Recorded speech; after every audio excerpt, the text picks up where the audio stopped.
Good morning, Xbox. Let me try that again. Good morning, Xbox. I hit the wrong button. I was like, hey, I'm the only guy not on camera.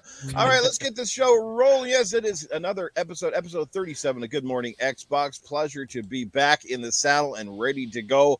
Our fantastic and entire panel is here this morning, as well as our very special guest making his first ever appearance on this particular morning show. So without any further ado, though, let's get back and introduce our incredible panel, starting with the way they appear on my screen. I'll go with Coolcat Terri. What's up? Hello, everybody. Hope you're all doing fantastic this weekend. I've been busy, as you guys know, so looking forward to just, hanging out today. Absolutely. She can chill like a villain today. All right. Coming in next, coming in hot, Eternal Shaddai. What's up, brother? Good morning, everybody, and I'm glad to be back. And welcome, MAGG. Ready to for the subjects of this morning. Yes, we do have a couple of good topics, and hopefully we'll keep them nice and juicy for you. All right, up next we got this handsome young gentleman, Scrub Nurse. What's going on? Oh, I definitely like a juicy morning, everybody. Shout out to everybody in the chat. Let's have some fun. We're going to talk some games. And we got the MAGG in here. So I'm going to give you that nice, soft, smooth voice. And then MAGG's going to yell. All right. So it's going to be a good time. Good morning, Xbox. Let's go. All right. Up next, we got the one and only Axel1324. Good morning, everybody. Hope everybody's doing fantastic and had a great week. And hopefully you're getting ready for this week with us. Awesome. I should have let MAGG introduce him because I always liked it when MAGG goes, hey, Axel1324527895 is in the house. I usually have some choice words, which I won't say on this show. He's over there. Yes, I'll save that for another night. Yeah. Yes. Up next, we got Steven Seagal, Cerebral Paul. No. Good morning, everybody. Looking forward to the topics, and great to be on the show with the maggot. I mean, the MAGG. Yeah, sorry. Wow. Did you call him the bag? No, you called him the maggot. Oh, the maggot. That's actually, you know what? That's the first time anybody's ever called me that. That's wonderful. And I have a lot of haters. And since we've done his introduction about 3 times already, we'll go with another one. It is the MAGG, the middle-aged game guy, a.k.a. sometimes Tony Baloney. What's up? Well, good morning, Newf. Good morning, panel. You guys are awesome. Good morning, chat. Yes, it's an absolute pleasure to be here today. And on the rare occasion that I can actually, rear my head from the cave that I'm in. But anyways, we got some great topics. We got some great things to talk about. And by the way, just a little side note, if anybody makes fun of my comically oversized tea mug, we're going to have a problem. All right. So enough with the jokes in the chat from some of these people. But let's have a great show. Well, the fact we both know that's not tea, dude. Okay. We all know that. Yeah. It's 11 a.m. somewhere. All right, yes. So Gobbleback does coffees. It is early, but it's never too early to say hello to the one and only Doggy Dog 420 who's in the chat. He drops a $1.99 super chat. Much love as always, new panel chat and the MAGG. Yes, perfect, good stuff. We got an amazing chat here already this morning. People like Tool Man. We got, like I said, Doggy Dog is hanging out with us. Dragonheart Yobi's in the house. We got Sean up in here. Chef Trouble is hanging out with us this morning. What, did you get her up out of bed, MAGG, or what? Yeah. Ice Queen Gaming. We got Iceman. LMH, good to play games with you last night, sir. OCD Gamer. Yes, I see a whole bunch of people in here this morning. So good stuff. Casket Repair, what's up, brother? Good to see you as well. And Gone Mad. Anyway, Splendiferous, what's going on? And let's get right into it, shall we? All right, she says that's her mug. It's true. All right. So let's first of all, I guess we'll get into the whole Cyberpunk thing. Before this topic gets old, it is almost old hat. We've been talking about this game what seems like an eternity for one reason or another, and usually hasn't been really good. But a lot of people are jumping back in, and it's pretty crazy considering some of the big releases that have come out recently or are coming out this month, and to see people kind of fire back up the old Cyberpunk kind of makes you think that despite all the negativity, that people really do want this game to be great, or they want to jump back in and enjoy it. And that seems to be the case so far with the latest upgrade and update for the Series X, S, PS5, that sort of thing. So for those of you who had a chance to play it, I was going to play it last night, but I ended up playing some Halo with this community game night, I think that J-Rock started up. So there you have it. But anyway, what I've seen, it looks and sounds pretty good. And I might start off with Axel on this one because he was kind of fired up about it right before we got into the show here. So maybe we'll start up with him this morning. Cyberpunk, is it a little too late, or can this game be salvaged, so to speak? I don't That bad, huh? I don't think it's too little too late. As I said, I had started it up earlier in the year as I told myself, I'm going to make it through this game. I'm going to get through this game. And so I was already playing it. I was about, 10, 12 hours into it. And immediately when I started playing Cyberpunk, I found out that the driving sucks and it's a terrible shooter. Like the shooting mechanics just are not fantastic. So because it's an RPG, I started playing it like an RPG, and I basically started building my guy as a net runner where I kill everybody with quick hacks. And it looked good, it played good. The story is fantastic. And then the update came, and I immediately put that bad boy into quality mode because I wanted to see the ray tracing. And then the day before I was playing it, I had saved it in the rain. It was raining. So when I loaded it up, it was raining still. The street seems to be busier with NPCs.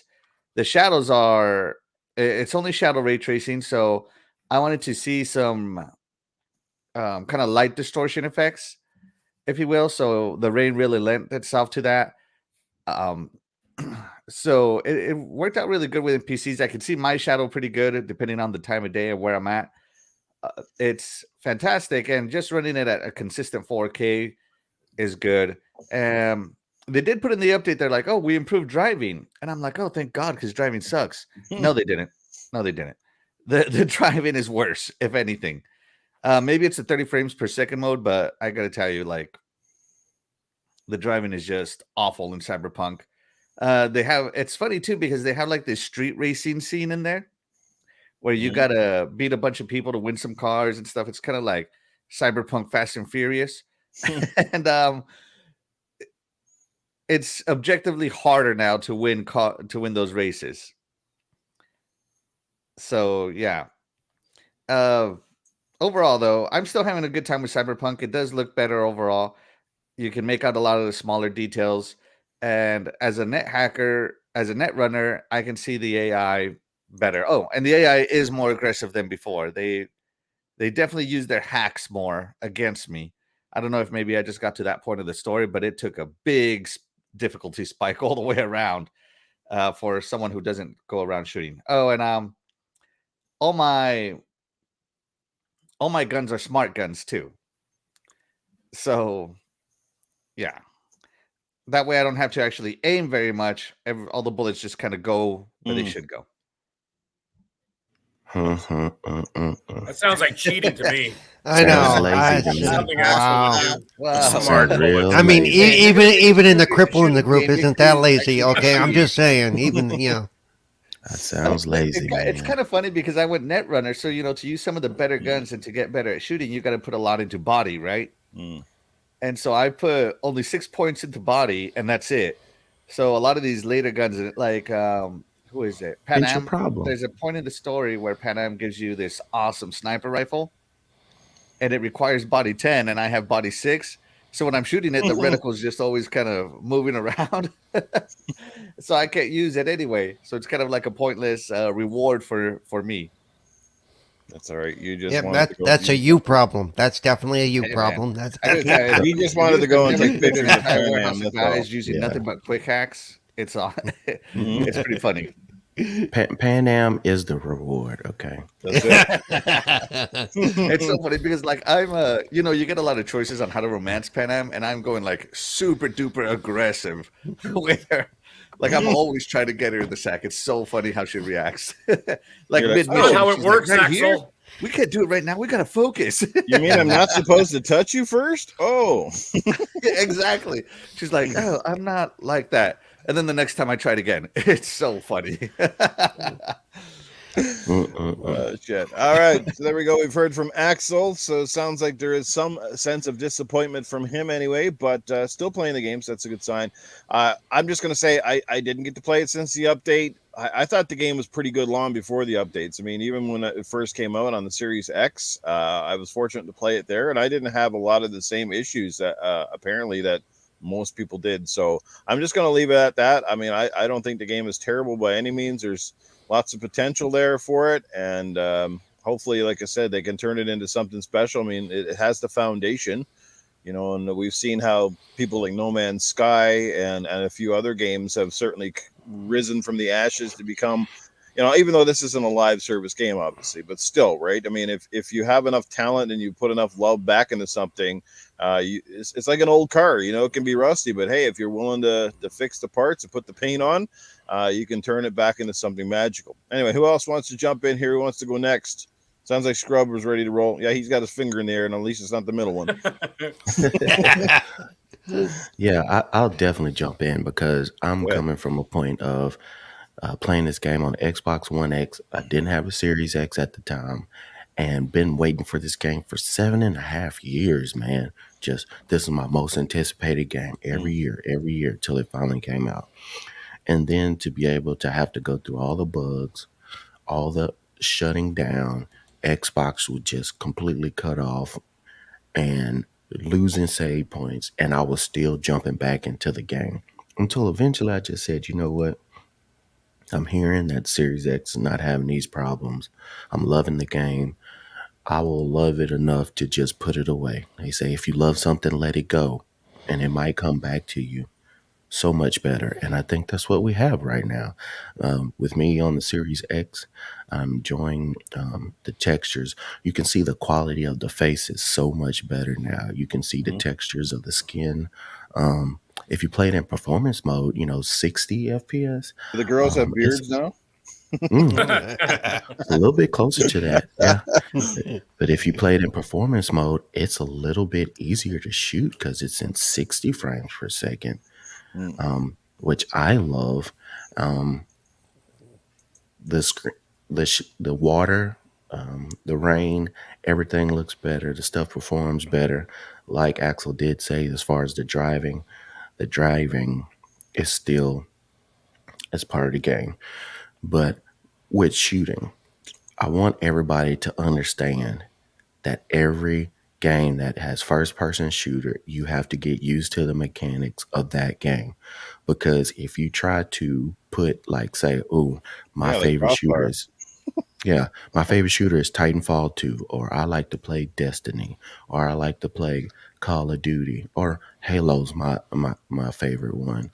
They all have their learning curves, and they all play different. But those are usually the top regarded shooters. Oddly enough, they're made by some of them by the same companies or the same people who have had their hands on some of the other properties. Those games shoot smooth. This game is made by someone else. I think the mechanics are pretty good. It just takes the learning curve. And I think that's part of Cyberpunk. You get better as you go. So guess what? It gets easier to handle your guns and better to shoot with. It just takes time because it is an RPG. And I like that. I started out as a nomad when I first started, maybe had like 20 something hours into it before I just put it down. Now I started back up as a street kid. I'm loving it. I'm glad they finally got it done. This is something long overdue, but hopefully this will be something just like with Halo. They had some stuff that didn't come out with launch, and maybe it'll be worth the wait when the stuff comes out, you know, co-op and the Forge. Hopefully the Forge is everything is cracked up to be. So I'm enjoying it. If you waited on to get Cyberpunk, or you waited for the upgrade, it's definitely worth the wait. Go play. No, did you just fart on the webcast, the podcast? What? Your Somebody in the camera background is dying too, apparently. Oh, yeah. Your camera went dark, and then all of a sudden we heard what sounded like Well, isolation. check the private chat there for a second. I did write something. The best part about all this is he farts into his mic and then he puts it back on his face. You forgot to mute. without sanitizing it. I was like, Really? He forgot. look He at your forgot guys' the lights faces. Like, off. that's the best part because I can see Axel. He just look at his face like, what the fuck?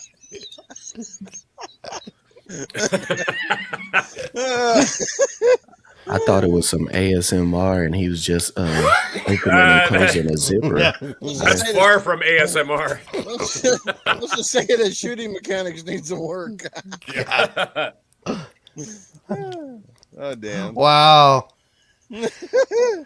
Okay, sorry. Continue on, Scrubs. No, I'm just saying. I think Cyberpunk came out at the right time because, especially some people are complaining that there's no new releases for Xbox right now in this little area. So I think that's a good fit. Plus, I want to play with Aloy using a PS5, and I don't have a PS5 right now. I still got a PS4, which I will get the PS4 version. But for right now, I'll play Cyberpunk because, PlayStation games and a lot of these big time games, all the hype comes out, everybody starts buying it, and then like 3 weeks later, there's like $10 cheaper. So we got so many games right now, you don't always have to get it day one. Absolutely. All right. By the way, Paul, hold on. love the background, man. Wait, hold on, Scrub. Oh, What kind thank of you. build Yeah. are you going for on your Cyberpunk? What? When I do Cyberpunk, I kind of always on games like this, I kind of blend. I'm leaning towards someone who likes to hack, but then likes to shoot as well. So I build those higher than anything. I leave my cool down as low because you can build that up with guns, with mods, with clothing, but I'm going intelligence real high so I can do my hacking, my reflex, and body. Yep. All right. Cool. Okay. And I balance between net hacking and gunplay because I want that. I want both. So And sometimes when I mess up, I just gotta shoot and get out of here. plus I want to be able to use that gun that I get later on because I have to have a body 10. So yeah. Of course, I'm at the Exactly. advantage of I actually completed the game already as a street kid, and so this run through I'm doing it as a the Outlander or whatever they're called, the desert Yeah, guy. Outsider. Nomad. Yeah. Yeah, the Nomad. Yeah. Yeah, that's what I did my first run on. I mean, my only run on. Yeah. Same here. No, I went full corpo, and every time it gives me pro corpo choices, I take it just cause. Yeah, what's the 3 classes again? The corporate. Nomad, Street Kid, and Corpo. That's it, yeah. I went Nomad. Mhm. Every time I thought of it being a street kid, I started hearing the song from Aladdin in my head. You know? Hey, what's that? Who is it that gets that secret Alana Pierce mission or whatever? Nomad. Nomad, yeah. I might have Nomad. to Yeah. restart it again. Yeah, but she's I like don't on the know if I outskirts of the map or whatever, and then she's Yeah. like in a Mhm. junkyard or something like that. Yeah, I remember Yep. doing that. Mhm. But you can't romance her, so don't try, Axel. Nah, there's no I point. try everything. It's only a mission. Can I ask I a had- question? Come on, somebody will have a mod for that. Don't worry. I Yeah. stole a bike, and I had a. I don't know. Did you guys do the Daily Man mission where you got to recover all the taxis? Oh yeah. Yeah, The ones yeah. with all Oh, the yeah. crazy, the taxis that all gone out of control, Yeah. and suicidal and Yeah. stuff. Yep. Mhm. There was one that Yeah. was in the junkyard, and I just drove that bike through the junkyard. And like in one of the middle of my jumps, I landed right inside a container they had at an angle, and I got stuck. I was like, "How am I gonna get out of here?" I couldn't get off the bike. I couldn't back out the bike. I couldn't do anything. Like my body was halfway between. And I'm like, okay, maybe they didn't anticipate someone to have a bike in the junkyard. Oh no, some of the collision detection stuff just didn't work. I mean, because that was most of the bugs I ran into originally were collision detection issues, or the car would go flying across the map or something weird like that. You know, Or It people was- walk It's through never the car. happened to me. Other than just getting randomly Mine were stuck. horrible. Tops of people's heads were missing. Half of the screen was just blurred out. Like I said, I would spend 30 minutes on a mission, and then the whole Xbox was shut down. Whoa. I would get kicked back to the loading screen. On 1X, it was some problems on the 1X, which I thought it wouldn't be as much, but yep. it seemed like computer and Series X had the best one. I had And, like, suicidal what- NPCs. They were actually dropping from tall buildings. Yeah, I No, saw the some of that suicidal too. ones, Yeah, but that happens in real life too. Yeah, so it's Just ask people who work for Apple. Dang. oh, They had to put the anti-suicide nets up. That's why they put the nets around the building. Yeah. Oh, Lord. Can I ask a question though, quickly? 'Cause I haven't played it, so I'm just going to kind of jump in here. However, I had no issues. The only issue I had, Newf, I've told you about this a million times, as the only issue I ever had is whenever I pulled up to something, like a hooker would like walk through my car yeah. and like walk through the other side. And I was like, whoa, it's like a ghost. That would be it. But other than that, I really didn't face any bugs, no crashes, anything like that. However, I did play it on the Series X. The thing is, from what I'm hearing, first of all, I loved the shooting mechanics. I had no issue with the shooting mechanics or anything like that. The driving, I do not recall because it was a year and a bit ago and I drink a lot. So I don't remember. Short-term memory is a problem. But the thing is, I would imagine, Axel, when you were talking about it, all jokes aside, and, you know, Scrubner's kind of was like kind of dancing around the idea there. It could be that you were on the 30 frames. It That's could what be I'm because you were thinking. used to playing 60 FPS on like all these other games, next gen games that we got going on here, or current gen games, whatever. And I think that now you've gone back to 30 frames. Like, for example, I'm not going to get into it, but like I tried Horizon Forbidden West on 30 frames, and it was like being inside like a 1970s disco with like a strobe light, and it was like, you know what I mean? Like it was like, robotic. I'm like, what the hell's going on? Robotic. Yeah, it was Yeah. awful. So, I mean, I just wanted to see it just to see the landscapes. I'm like, all right, let's see what the landscapes look like in 4K. No. So that might be the issue. I'm going to give it a try this week sometime. But here's the question I had for everybody. Why did they do this now? In the middle, like with all these games. Middle of You've got- February. Yeah, like you've got Uncharted came out a couple of weeks ago, The Legacy of Thieves. You got Horizon Forbidden West came out a few days ago. All right, you got Elden Ring in what, 6 days now? 5 days? Yeah. Elden Ring in 5 days. And then Xbox is releasing stuff on their Game Pass because you know whatever, they're just doing. What did they do? What are they doing?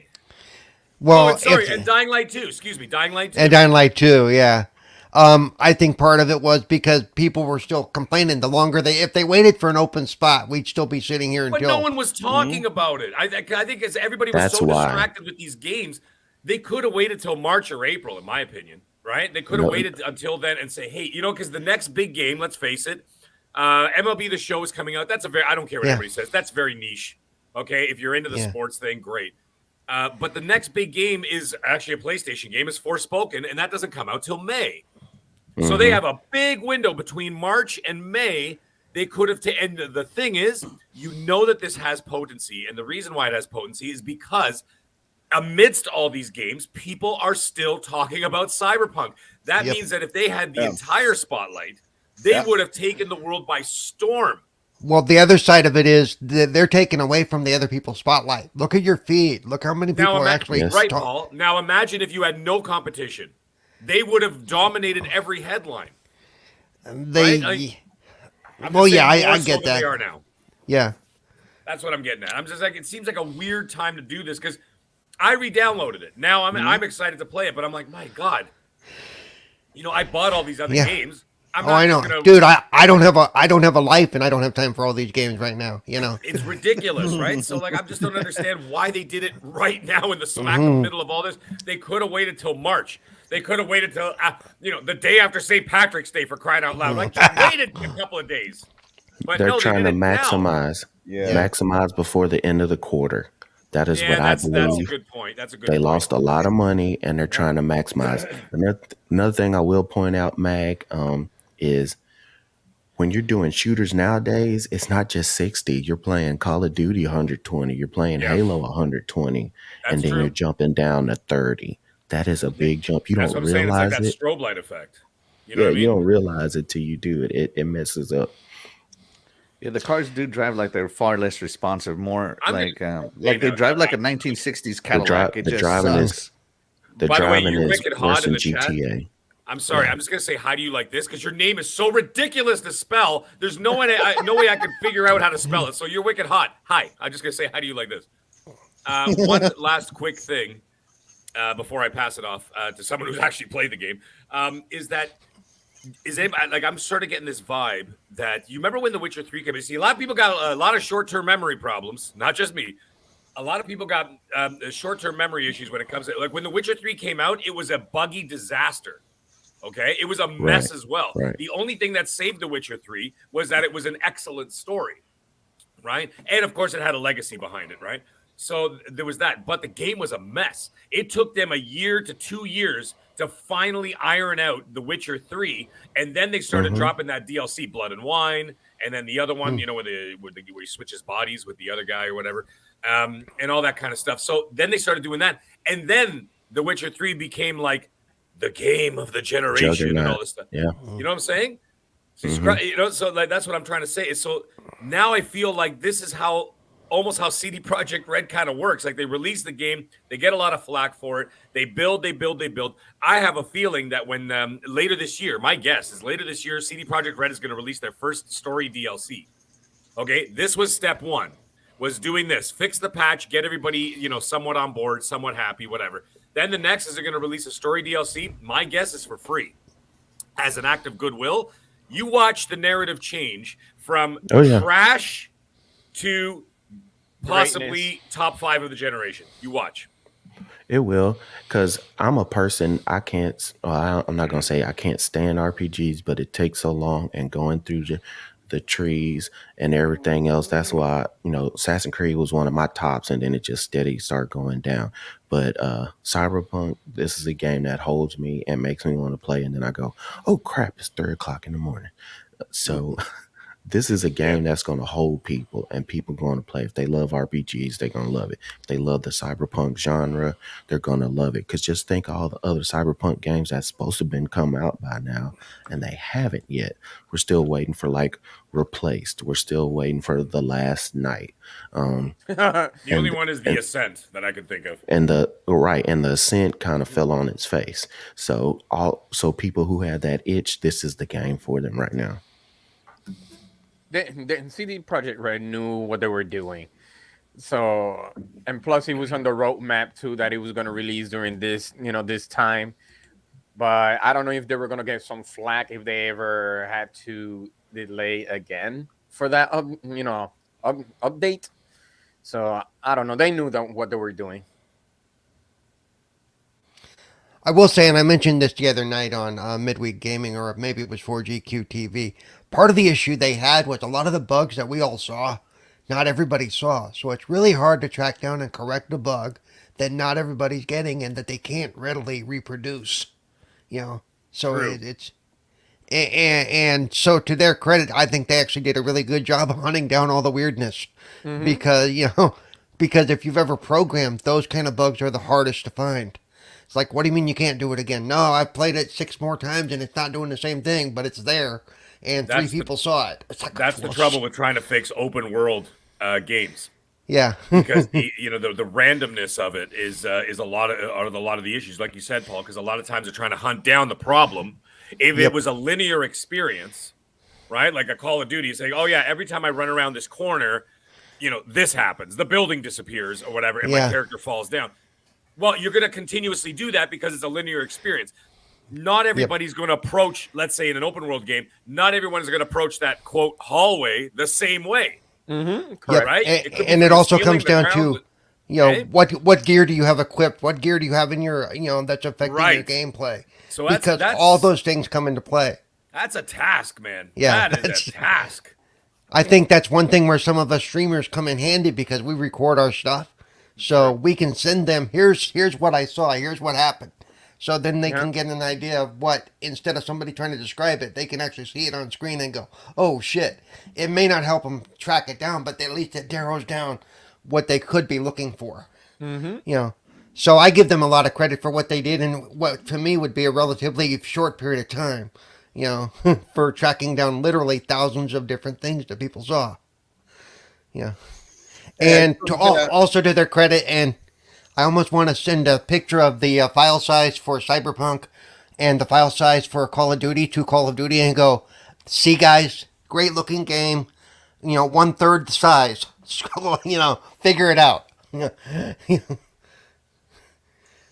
Cyberpunk better guns. I No, I'm just apologize in kidding. advance for the water pipe next to me. Wife's in the washroom upstairs, and it sounds like a waterfall. Just let go of I here. saw You just looking up farted on the multiple stream. times. Do you think I we was gonna care about say, the water pipe? You're apologizing about a water pipe, but not your own ass. I mean, come on. I'm sitting there Never. going, what the hell is Newf looking at? I'm like, is there something going on over there? Because every once in a while, Newf just goes, he starts like looking up, and I'm like, is the ceiling coming down?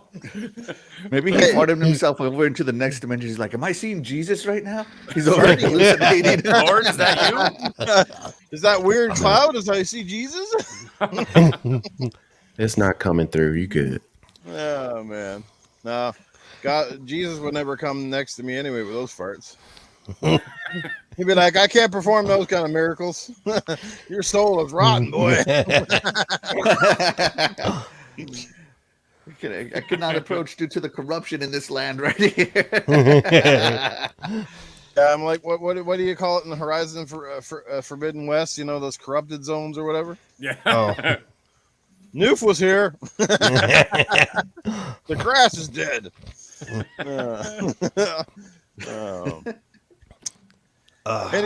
Yeah, water pipe. No worry, doggy. It's not the bong pipe, okay? Doesn't make those kind of sounds. Lost Forever. You get out of here with that pineapple crap, man. Oh, here we go again. Every show I'm on now. Every show I'm on. Meg, you're Italian. You tell him. What is he talking about? Pineapple on pizza? Let me guess. Yeah. Everybody First of gives me all- shit now because I don't do pineapple on pizza. I refuse. First of all, fruit does not belong on a pizza. unless I it's a invented tomato. it. Unless it's a tomato, but that's Well, okay. tomato, that's a little different because it's cooked. But Yeah. well, I don't know. Other fruit, other than tomato, do not belong on a pizza. Period. All right, and let me tell you something else, just to insult anybody else. Chicago-style pizza is not pizza. That is a loaf of bread with sauce on it. Okay, so cut the crap. My people invented it. You don't see people go to the Chinese and say, you guys don't know how to do stir fry. What? They know how to do it. They invented it. You know, if any of these people had a true marguerite pizza, Mag, they wouldn't know what it was. It's 9:30 in the morning. I'm already upset. Drink your tea, man. Just chill out. Drink your tea. It's whiskey. Yeah, that's what I said. It's whiskey.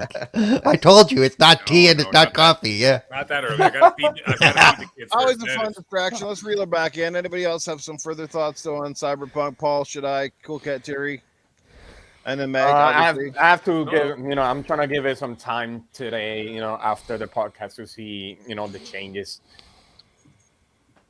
Okay, fair enough. There you go. Short and sweet. Yep. I already kind of said what I've been doing. I played it the day before the patch so I'd know it fresh when I saw the patch, and it looks a lot different. It looks better. To me, it plays better. I'm 30, 60, 120, 2000. I suck at shooters, so that doesn't affect me. Right. So and I admit I'm playing it on easy this time because I've already gone through it once. Right. So there's no reason for me to stress myself out. I don't think you have to explain that though. I know some people do, but I don't think you got to explain that. Yeah. Hey, we got a super chat coming in. Not to stir the pot even further, but Splendiferous drops $2 and says pineapple is amazing on pizza. Cut the crap, Steven. Oh. Oh boy. Okay. Wow. We'll do a podcast just on this topic alone someday. Alrighty, well, Coolcat Terri's up there looking kind of perturbed. What do you got to say about everything, Coolcat Terri? When it comes to like Cyberpunk, I mean, I want to get back to it. I don't have time for it right now. But I want to get back to it. It's right. just I've been mostly just on like a simulator kick, so I've just been doing like farm sim and like snow run. The only thing I really have time for while I'm doing all my moving and like DIY at the house and stuff. So like I don't have time for story or anything like that. Well, what do you think they did this? Like the guys brought it up, Scrub, Mag kind of alluded on it. What do you think they brought this out and like now? I mean, wouldn't it have been a better time when there was less big games, or do you think they're just trying to see if we put something out up next to the big boys, will eyes turn our focus to our product kind of thing? Like You know, because obviously, like I said, there's still a lot of interest in Cyberpunk, regardless of the way it's shipped. So, why do you think they decided to drop this now? They could have easily waited a couple weeks. I think it's mostly just the fact that people are accustomed to February being like the slow time. But everything's been delayed and pushed back. So now like our spring is busy when normally spring is dead when it comes to games. Mm-hmm. I think that's just mostly what it is. Right. So get it out before the roof collapses. Let's just get it out now because summer will have plenty of things, and then fall you can't do it in the fall. You know, I also wonder Yeah, if CD Red's fiscal year plays into this because people have gone out and bought this game. It is. I guarantee That's what it. Scrub was talking about. Yeah. Yeah. You know, we don't know what month their fiscal year ends on, so maybe they're just trying to make an end of the year push to get those numbers up. And, It's and possible. Even also, if it's not the fiscal year, it's going to be the end of a quarter, and you Right. got to think all the money that they lost when it was taken off the PlayStation Store, when all the yeah. bad press came And it out was and folks removed, did yeah. not buy it. You know, just think somebody like the Iron Lord's King said he was not going to even purchase the game until the next gen update. So think of people who listen to him or just people who had the same mentality. I'm just going to wait till all this junk is fixed. So I mean, they lost tons of money, yeah. millions But of you know, dollars. Sorry. Go ahead. No, I was going to say they actually recorded record profits. Did Yeah. Well, no, almost $303 every million company in does profit that. just from Cyberpunk. Yeah, because people still bought it, but they were pissed off. Just think Oh yeah, the yeah, yeah. The profits. public perception, sure. Yeah, That's even the with profits with it, that Battlefield 2042 if you made until remember, everybody when it goes, launched. don't buy it. People buy stuff, they pre-order it, and then a lot of times they go, "Oh crap, this game sucks." Yeah, And then well, there's some Battle 42 backlash. is a whole nother, Battle 2042 is a whole nother topic we could It spend an is. hour on. It is, but I'm just saying, look, there are a Yeah. lot of people who bought that game outright, pre-ordered it, got all this money. They got all that money before the And game some. even came out. So, Yep. same with Cyberpunk. Yeah, but Cyberpunk is different though because they had to issue a lot of refunds that those other games haven't done, and they still were profitable even with all the refunds. Yeah. Well, the refunds ended up only being I'm looking at all the numbers right now. It was $2.33 million in refunds. That's not a lot. So when you think about it, and then they made $303 million profit on top of that, on top of covering their production costs. Yeah, So it's they just did it's just really like a well. And it's in just fact, like a car recall. it's crazy. And in fact, they made more money on Cyberpunk. This is crazy, if you can believe it. They made more money on Cyberpunk than they did on The Witcher. That's crazy. Probably Let me because it's ask- a new IP. Let me ask you No guys. IP this one. anticipation. Let me ask you this, and we don't need everybody to weigh in on it, but whoever feels the most strongly about this. I thought if there was one positive out of the mess that was Cyberpunk, okay, I thought if there was one positive, it would have been Yep. an eye opener for the industry moving forward. That other companies would be a little bit more diligent about their software and their releases moving forward. But to be honest, I don't think that's necessarily been the case. We've seen the largest amount of broken games ever in the history, I think, of gaming that I can recall. And I mean, I'm going to charge a large part of it up, obviously, to COVID, but there's only so long you can blame that too. The other side is if you know your product is faulty or has a lot of glitches because of COVID and the lack of staffing or whatever it might be, then why would you just not delay it indefinitely until you feel at least 95% certain the worst of it is over? I don't think that's been the case. Am I wrong on this assessment here? And does anybody learn anything from this Cyberpunk debacle? Because I'm starting to feel like no, it's become like it's going to be money over the satisfaction of our fans, and they're willing to risk the reputations on it. That sort of thing. And Paul looks like he's ready to jump in on this one. The governing board is always going to be about the money first, dude. That's just the way it's going to be. And they're the ones who push for Cyberpunk to be dumped out. Then so even those devs said some of them said we knew it wasn't ready, but they made us do it. Somebody And gonna get slapped. I don't think it. Yes, it's still kind of bad, but I don't think it's any worse than it was in a way. I just think there's more of a spotlight on it when it happens now, and sometimes you have serious clunkers like Battle 42, which, according to EA, it's Halo's fault that they had such a stinking release. but It definitely was. It definitely was. yeah, Yep. it's Halo's fault that our game didn't function right. Okay, well, whatever. We'll go with that. They But got yeah, the pod. some of those things you can see, like I've Yeah. said before, some of the glitches that we see for the single player stuff, to me even, there's really no excuse for a lot of that. It should be caught. I've even caught some in Dying Light 2. But for the live service games, those I kind of give a little more slack to, because some of those they're not really going to see till they have hundreds of thousands, if not millions of players in, and they go, "Oh Right. crap," you know. Some of that they can test for, some of that they can't. So that I give a little more slack to. I do think they do need a little more diligent, and the boards need to understand that maybe they can look at it and go, "Hey, it's not ready. Look at what happened to this game."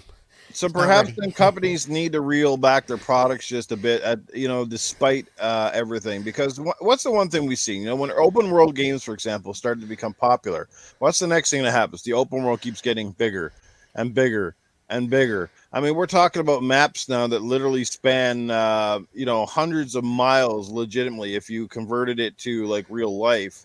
So perhaps maybe that's something they have to start taking into account, is make their products a little bit more self-contained as opposed to trying to be bigger and better than everything before. Just make it better. It doesn't necessarily have to be bigger.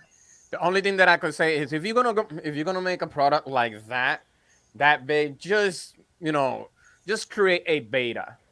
Because if you're not gonna create a beta and just launch it like that, like it happened, we will deal with this, and they're gonna get a lot of flack for it.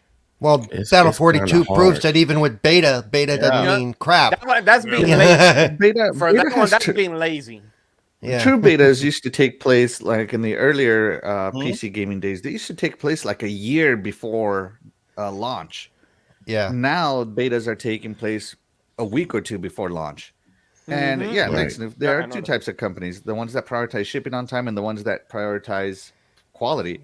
I don't remember where it was that I read it, maybe heard it on a podcast or something, that the reason Sony is so successful is because of their ability to fund delays, right? That's And the some key. companies can have the capital to fund those delays, and some companies do not.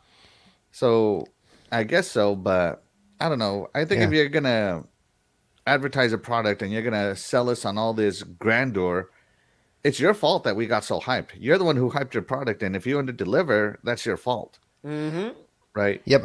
I think part of it is too, some of these companies, the QA departments have gotten smaller and smaller. They really have. QA is there, but QA is. Well, how can I best place this? Well, QA's job is to communicate what they see. It's not their job to necessarily address it. They're not the ones Well, who created the game. They're not the one who coded it. No, So but if they if communicate they, it and it's not paid attention to, it doesn't matter how big or small your QA department is. well, no, but That's wait. company- Let me explain that's your something. company though. culture. But the thing that's changed is the games have gotten bigger, but the QA departments have gotten smaller. These QA departments don't have time to go through the entire game and make sure everything works. They they pick and choose the areas they look at. They don't have people that are play through the whole game and let us know if you run into anything. It's a domino effect. Yeah. It's a domino effect because what you're going to end up doing, okay, these companies are looking for buzzwords and are looking for money. So what do? We have Battle Royale.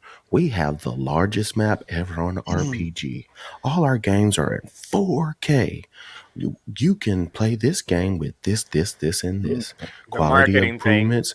Yeah, better than any game before. So you put all this promise in. You put all this work in. It costs money. So they want to recruit this money as quickly as they're possible. What is the point of a company? A point of a company is to maximize its profits for the company and its investors. So a lot of times choices are made to push this money out, push these games out to get money. It's just, like I was saying earlier, like a car recall. They only recall cars or different other products if it's going to cost more in the lawsuit than to them fix it. You know what I'm saying? If it's going to be less for them to recall all the products than the lawsuit, then they'll recall it. If 15 people have died in the last 6 months in your car, but the lawsuits are going to be cheaper than recalling it. They'll just pay people out just to keep the products coming and keep maximizing their profits for their company. It's same with video games too. When we say QA testers, there are less and less QA testers because the games are bigger and bigger and bigger. So it's going to take more manpower to cover this. More manpower is more hours spent, more money having to be paid out. So a lot of companies, what they're doing, hey, throw this beta out and we'll have everybody else test the game. Then what they'll do, they'll give us feedback on this website and this email. We'll have them put out this quiz for them to fill out at the end.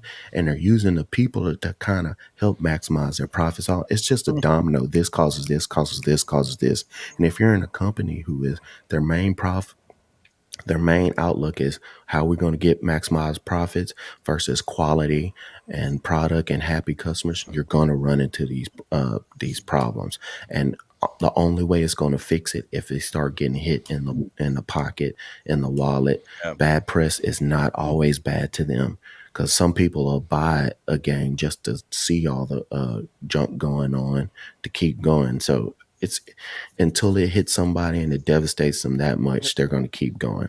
Like Mag said earlier, The Witcher came out a buggy mess, but guess what?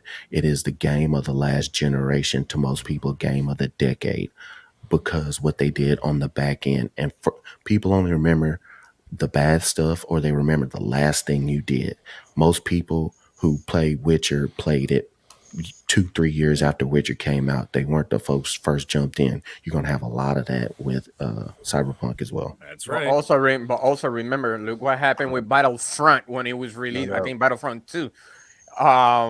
They lost a lot of money for that, for what they have done. So it's either they could say whatever they want, like it will cost money, but at the same time, we're the consumer that give them money to do their job. So we expect them to do their job. Yeah. If you want us consumers to buy your product, but like I said, look what happened at Battlefront 2. They lost a lot of money for that. So they have to learn from that too. There's a thing though. There's a double-edged sword here that's I don't think anybody's mentioned yet. Really, is that the fact that companies do put an impossible situation on some of these studios and developers. And for example, one of them is this: they're like, "Listen, we need the game to come out February 2022," and they're like, "All right," and they're like, "The game's not going to come out in February 2022. It's not ready yet." Okay, fine, we'll delay it till April. Fine, they delay it till April. So then they delay it till April, and then all of a sudden they're like, "It's not going to be ready by April." That's when the company says, "Okay, listen, we've given you, we've already lost X amount of dollars here. You're either going to release it in April, or you're not going to have a job." And that's a reality too, because then what will happen is like, we need the returns now, because now we're losing money. So if we don't get those returns and you guys start fixing on the back end, just like Scrub was saying, just like Eternal to Shaddai was saying, okay, if you don't start fixing these things on the back end, get it out there so that we can get the returns, so that you can get paid. And Are that's we talking another about Scalebound? problem. That's what they do. They back you into that corner, because now they're like, okay, we've given you an allowance up to a certain point, but now it's going to cause a problem. Now, what that is, to me, is a failure of infrastructure, and not just a failure of infrastructure. Let's also face it; it's also corporate greed. The other thing is, like, for example, Sony, they are smart enough to actually allot a certain amount of money towards delays. Like Scrub Nurse was saying, he's 100% right, and that's why some Sony games take 5, 6, and 7 years to come out. They do not release it unless, okay, I've heard some things about Horizon Forbidden West. It's like, oh, there's some bugs here and there, whatever. Fine.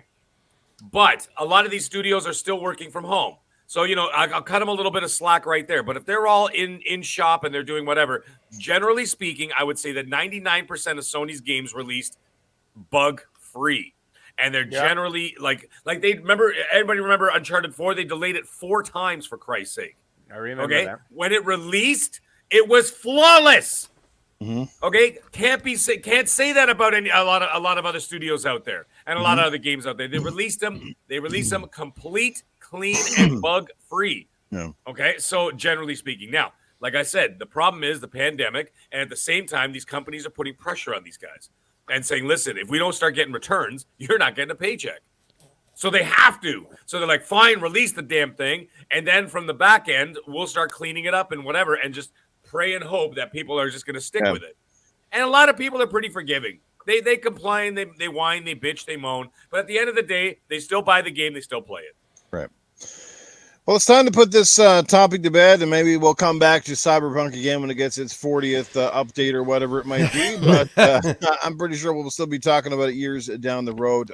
Yes, any final quick thoughts? But yeah, I real quick, I want to interject something I saw in the chat. Newf, if he changes it to the gag, that could be Golden Age game guy. That's his next generation. Wow, thank you. The gag. Golden Age Great game one. guy. That's another 30 years, Paul. Let's take it easy. It's better than the G word I was going to use. At least he doesn't have to worry about losing his hair in old age. Yeah, I just look like this. There's more wrinkles. There you go. I was gonna say my farts are so bad I even made Toolman go take a shower in the chat. Oh man, great stuff, guys. Great topic. Everybody articulated very, very well on this one. A little bit of a mixed bag of emotions, I guess you could say. But hey, at the end of the day, at least the game looks to be a heck of a lot more playable. I still feel bad though for those people that are confined to playing it on the PS4 and the Xbox One, because even then, while it runs much better than it did at launch, it's still a rough platform to play that very ambitious game. So, but either which way, that is the world we live in right now. Updates are obviously here to stay. I just wish that some companies would certainly be more, I don't know, more diligent on it, I guess, would, hopefully try to bring out their products at a little bit closer to a finished rate. But as Paul alluded to as well, sometimes that's very hard, especially with these open world games. These massive multiplayer games are extremely difficult. A lot of coding goes on in there, and there's so many things that can go wrong that the average user is just not going to see. I mean, obviously, even if you had 100 people doing Q&A, that is nowhere close to, say 3 million people that are probably, jumping into your product all within the same, couple of days or weeks or whatever. And puts a lot of stress on the servers, on the game coding, all in the back end. So, I guess we'll never fully understand unless we happen to be a developer itself. But at the same time, there definitely has to be a little bit more of a quality control overall. I mean, I think a lot of them are not, I don't think a lot of these bugs that are coming out, like they're blind to them. Like, you know what I mean? I think it's a case of, does the bug break the game? If not, it stays until we fix it. Because if they're more like, like you see these bugs already with Horizon Forbidden West, for example, and Guerrilla is a very polished studio, and you see like Aloy like gliding over the terrain or going underneath the map and coming up. But I mean, we see that in a lot of great games. Does it break the game? Probably you just reset it or go back to a checkpoint and away you go. But when the game crashes or causes your system to crash, those kinds of things are very distracting and very bad. Paul's going to choke to death here. Huh? What's going on? You all right, old Paul? Did your drink go down the wrong way or what? Yes. But let's move into one more topic. This one shouldn't take us too long, hopefully, and then we'll get to Coolcat Terri and the Indie Spotlight. And we're going to start off with Magg's opinion on this first. And I'm going to talk about legacy titles. And the reason I wanted to bring it up is only because I know this technically shouldn't matter, and Axel's probably going to jump down my throat for it, but Nintendo is pulling their eShop from the 3DS and from the Wii U. And I know those consoles are a little bit long in the tooth, but the 3DS in particular, though, has been around a very long time and has a massive fan base, right? And I've seen this. And I have to wonder, is this just because they can no longer maintain it? Or is it because Nintendo is going to be notorious for trying to gouge more money out of its player base and get them to sign up the Nintendo Switch Online? That's my take, and I'm not here to just be running down Nintendo on this because this can go for anybody. Like, we've seen how Xbox really made legacy titles a thing, and how they're now encompassed over all the ecosystems, from the Xbox, the 360, the Xbox One, and now right up, So the backwards compatible has always sort of been a mission for them, and they don't charge you extra constantly, or they're not trying to force you to go somewhere and buy it. Because to me, and here's where this is why, for me, like I just recently had a Wii U. I bought it off a guy, and I was going back in, and I'm going through the eShop.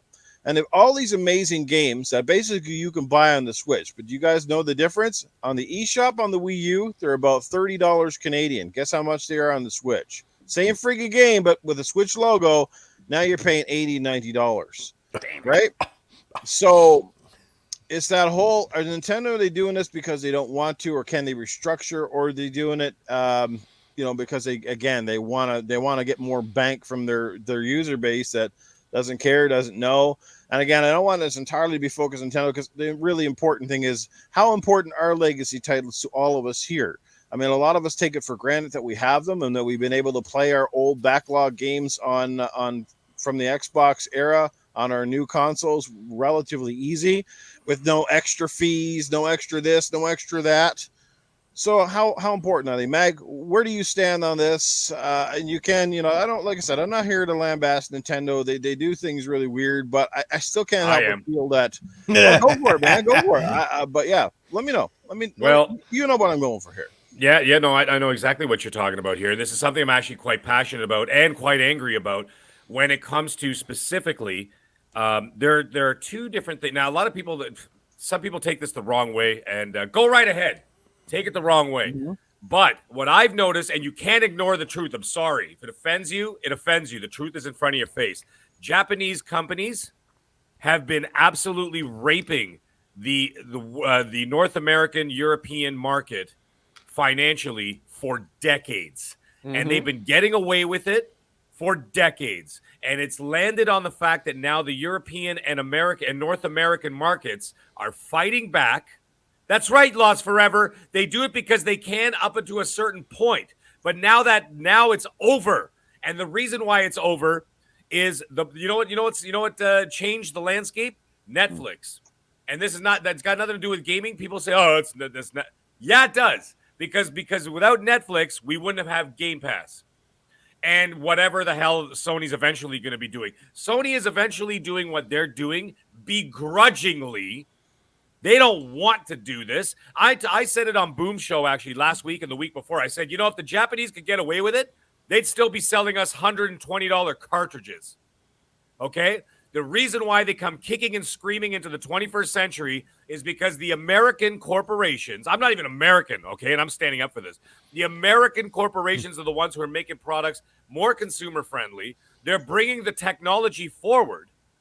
And everybody else is like, yeah, but we're making so much money off of this crap. Just look at Nintendo's games. They release the same. Stay composed. No foul language. They are the same games for 40 years.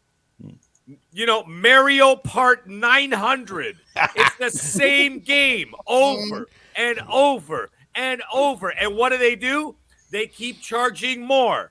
And more for the same crap over and over again. And people sit there and go, with their money, and they allow it to happen. And the thing is, like I said, look at the Sony debacle with this Horizon Forbidden West situation. When they had the PS4 game, right? They're like, oh, well, you can buy the PS4 game, and then, you'll get the PS5 because they got caught. That's the only reason, because what's his name there? Jim said there. Okay, Jim Ryan said that the upgrade was going to be free. He got caught. They begrudgingly had to do it, right? So therefore, look. But did you guys see the all the controversy going on in the PlayStation Store? Yep. So when you go to buy it, two prices. They put the two prices, but what they did is they flipped the graph on it so that you would accidentally click on the $70 one, not the $60 one. So they did that on purpose to try and fool their customers. Nintendo is no different. Look what they did with all the Wii U, like Newf was saying, all the Wii U games. Because I have 2 Switches, okay, for my kids, one for each of them. When you go to buy a Wii U game, all they did was slap on the Switch sticker on it. And they charge $100 for that up here in Canada. $100. And a lot of these games are like 6, 7, and even 8 years old. But you know what the funny thing is? They look brand new. Why? Because Nintendo does not innovate anything. I don't care what anybody has to say about it, because you're wrong. It's okay to like them. The games are fun. The games are Cardboard. Great. I never said they're bad. I never said the games were bad before everybody gets in their feels. The games aren't bad. They're great. They're fun. Yeah. But they don't innovate squat. Okay? They're selling you the same crap over and over, and they charge you $100 for it. What that does to me, as a consumer who's been consuming these games since 1979, okay, that is a slap in the face to legacy of the fact that we've been buying and playing the same games over and over and over again for decades and decades and decades. And you have no respect for the fact that we have been dishing you money for 40 years. That to me, and then all you keep, now I understand that we're no longer the target. We are the secondary target because the real target is our kids. That generation's the new target, right? However, they're not blind to the fact that we are still customers. And that's what bothers me the most, is the fact that we're, for example, like you look at Xbox and Microsoft, okay, this is not shilling, okay? This is a fact. They are celebrating their legacy by saying, play them all on one console. If you owned it once, you own it forever. You can play it on everything. I don't know, like a PC, right? Right. You could do all that with your games. All these games that we've got now sitting over in there, we could play all of them on the Xbox Series X. And if you already own them in one form or another, you could play them with ease. You do not have to sit there and dust off your 360 that's been sitting in your, you know, your closet, you know, with a dead mouse next to it for like 8 years. Yeah. Okay, you don't have to dust that off to go play a 360 game. All you do is turn on your Series X or your Series S. But Mag, technically though, it's not just say a certain game company that does this or that too, because really, when you look at it, even the movie industry has gouged people, right? You know, absolutely, or even the music, because you look at the movie industry. How many times did they re-release like a certain movie? Well, here's the HD version. Here's the Ultra HD version. Here's the collector's edition. Here's the director's cut edition. You know, 40 different editions of the friggin' movie you just bought. Right. And you're like, can you guys just not make one ultimate edition and stop? No. Hoping that we go. Of course, and I'm guilty of it. I've gone back and rebought the same thing over and over for the extra content or the whatever. You know what I mean? But Newf, they stopped that. They stopped that now because why? Because Netflix came around. And then all of a sudden, the people kind of like, it was like everybody woke up out of the Matrix in one day and just went, what? This is the real world? What have you guys been doing to us? Right? Think about even the music industry, Newf. Think about it. It went from 8-track or LP to 8-track to cassette to CD. Yeah. Right? And then what did people do? They literally bought the same album over and over and over again. Just on a different format. So like literally with, but then what happened there? Spotify happened. And now they're screwed too. So they had to come kicking and screaming just like the rest of them. The only holdouts left are the Japanese companies. Sony and Nintendo are the last ones. They are the last bastions. They are literally in their version of the Alamo right now. Yep. Hey, Mag, you really triggered somebody in chat. You really triggered somebody in chat, Mag. Good. Okay, what? Sorry. The truth hurts. Could you imagine if Netflix actually started doing that? They go, we're going to take all the older like legacy movies from 70s or 80s or whatever, 90s, and be like, yeah, but you're going to have to pay an extra $5 a month if you want the old shit. Exactly. And that's where the problem lies. The problem lies with that. I do not like how Nintendo does that. They slap a sticker on it and then they charge full price for something that you could buy for $5 for the Wii U. Right? That's my issue. It is the constant gouging or whatever. And hey, man, if you want to do it, go right ahead. I ain't going to be a part of it. I am not going to be a part of it, and you're not going to get a single cent out of me in that respect. All right? That's the way the world is going to move forward. If you don't like it, then fine. Then continue to buy $100 games that are 8 years old that I could buy for the console before for $5. If you're cool with that, that's fine.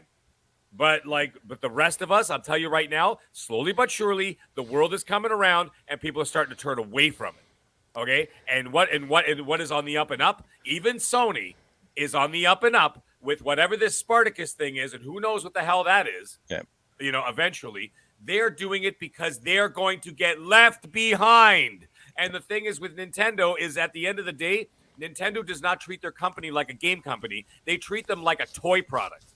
Right. And they always have. And they've always marketed as a toy. And the thing is, they too will get left behind eventually if they don't catch up with the rest of the world. That is a fact. And they will always do well. They will always make money, but they will become more and more niche if they don't keep up with what the big dogs are doing. Let's bring in our biggest Nintendo supporter on the panel here, who may have a difference of opinion on this. I don't know, but my question is to you, Axel. How important are legacy titles, and why do you think is the real reason that Nintendo is closing down these eShops? Well, obviously, I think legacy is super duper important as a collector. I love it. I don't believe that Nintendo releases the same game for 40 years. You know, like we're on what Mario 40 is what Mag said. Yeah, Mag, I never want to see you play Call of Duty ever again on my Xbox Game Springs because it's the same game for over and over and over again. You know, it's that concept of, you know, a franchise lasting the test of time, and Mario has. And no, they're not the same games. Mario has innovated. Like when Mario 64 came around, it was so innovative that the camera controls needed a tutorial. You know, no other game did that until Mario 64 did it, and now everybody does it. You know, you look at So Mario, how long ago was obviously- Mario 64? How long ago was Mario did it 64? innovate? Did it innovate, Paul? All right. But So, 30 years ago. It innovated Okay. 30 years ago. all right, Congratulations. let's go something a little more recent then. Breath of the Wild redefined the open world genre by being a masterclass of open world design, and everybody what? copies them. It was open, all yeah. right. So yeah. And as far as, you know, repackaging the exact same game and reselling it, yeah, I don't like that as much as anybody else does. Like, you know, who wants to pay? What was it? Like, I'm going to use that stupid Treasure Hunter Toad game. It was a puzzle game on the Wii U, and that basically didn't sell very good. And then it came out on the Switch and it sold well. You know, the Wii U had good games. Just nobody liked the console, and now people like the Switch, and so yeah, they're making their money off of their games that they made. You know, cross-gen leapovers are not unheard of, but it happens. The whole store shutting down thing, it's really a non-issue to me. Who here has bought anything off of the Wii U shop or the 3DS shop in the last, I don't know, recent memory? Nobody has. Nobody here has. And especially not me. I'm the Nintendo guy here. You know, so they can shut it down. And guess what? It's not going to hurt me at all. Not at all. Rehab centers for the old people homes. They're using lots of Wii U games and Wii U bowling, and, you know, all that stuff, Wii U Sports and all that stuff. That's about the It's main funny you people say who are that using because it I went now. into one and they still have a regular Wii, Yes, but they only have they like use the those same still. 3 The or building 4 that I sports work in, they games. still use a Wii for that. They still play Yeah. Wii bowling. Yeah, in the but that's wintertime, not a new yeah. game. That was a release title. No, I know. I just played. Yeah, You it's one of the know, few games. and- It's one of the few games they haven't really re-released 6 times since then. Oh, they're Yeah. about to. They're about to, man. Yeah, I Did know. you see Wii the Sports or trailers? whatever it's called. Yeah. Yeah, the new Switch Sports or whatever it's called. Yeah. This idea that stores shouldn't shut down, I think it sucks, I guess, if you care. But in reality, do you use it? And does it affect you? Like, I don't know anybody, and I mean anybody, nieces, nephews, you know, my aunt's grandkids that use the eShops for those older consoles. Not a single person playing it. They all use the Switch shop. And it would be nicer if the Switch did honor legacy, like, hey, you bought this on the on the Wii. You should be able to play it on the Switch with all these free upgrades the way Xbox has spoiled us. Shout out to Xbox. You know? And then but Wii is kind of starting that with the Nintendo, or not Wii, sorry. Switch is starting that with the Nintendo Switch Online, Right. where you can play Punch Out. And then they have Punch Out SP, which has some upgrades to it, some gameplay optimizations. And now they're starting to release things like Punch Out SP2 on there. So you can get some upgrades for free as long as you're a subscriber to Nintendo Switch Online, which is way cheaper than anything else out there. It's also way worse as far as online functionality is concerned. You know, so you get kind of what you pay for. And Nintendo is honoring their legacy. You know, I'm playing Punch Out on my Switch, basically on my family plan. By the way, Nintendo, shout out to Nintendo for having a Nintendo Switch Online family plan. That's something Xbox definitely needs to do. We're playing it on our family plan, and it works just fine. Is it a perfect port? No, but it is emulation, and it's official emulation. And like I said, they do release those SPs on there. So Nintendo's starting to, and Nintendo's also starting to honor one of my favorite consoles, the Sega Genesis. They put Musha on there, and if you know anything about game collecting and game preservation, Musha is easily a $500 game loose. Forget getting the box and the manual for it. You're paying up the wazoo. Who here is going to want to play a game preservation game for $500? But you know what? I'll pay Nintendo $60 online to play it. Right. Along with a bunch of other ones. So, yeah, I mean, game preservation, as you know, if you've seen some of my collection, it means a lot to me. Yeah. And it does suck that we have to pay more for the same games. Like, what was it? That 3D Mario All-Stars collection? My I kids trashed that collection. Yeah. I trashed it. And guess what? I still bought it. Why? Because I gotta have Same, it. Yeah, I same didn't have here. that Same here. Yeah, Because I want to play it on the go. I It was mean, the Switch has that $105. whole hybrid appeal to it. You can Yeah. play it on your TV. You can play it using the Pro Controller. You can play it on the go. I agree I with can that. play it during my lunch break. It has an appeal to it. Yeah. And it's $60 for 3 games, which adds up to $20 a game. I just bought the GTA trilogy for Switch simply for that reason, because I thought it'd be really cool to be able to play those classic GTA games on the go. Yeah, exactly. And so, yeah, I mean, and Nintendo has always been doing their own thing with the whole motion controls and innovating in ways nobody has to carve out their own niche. And they are starting to preserve titles, just much slower than we'd like. Another one that came out, Earthbound. Earthbound is expensive. It's over $1,000. That game is over $1,000, and it's coming to the That's not Nintendo Switch expensive. Online, just included with your service. So, shout out to Nintendo for finally letting us play some of these cult classics, if you will. That as collectors, you had to steal it basically to play it. Emulation on the computer. It is what it is. It does take away from doing things through proper channels, but in reality, it's either that or $1,000. I'm going to emulate. And now Nintendo Switch Online is giving me the option to go through a proper channel to play some of these amazing games that they had on their consoles. Perfect. Maybe let's catch up with Paul real quick, since he pretty much is the legacy panel member here. Shut up. I didn't Yeah, know but- legacy channels, Paul. But I still got my hair, so I'm okay with that. That is true. So, you know what? I enjoy older games. I don't go back to them a whole lot, though. I mean, I played them growing up. I played them when I was in my 20s and 30s and 40s, and so I will go back every once in a while, but I really do focus more on the new stuff.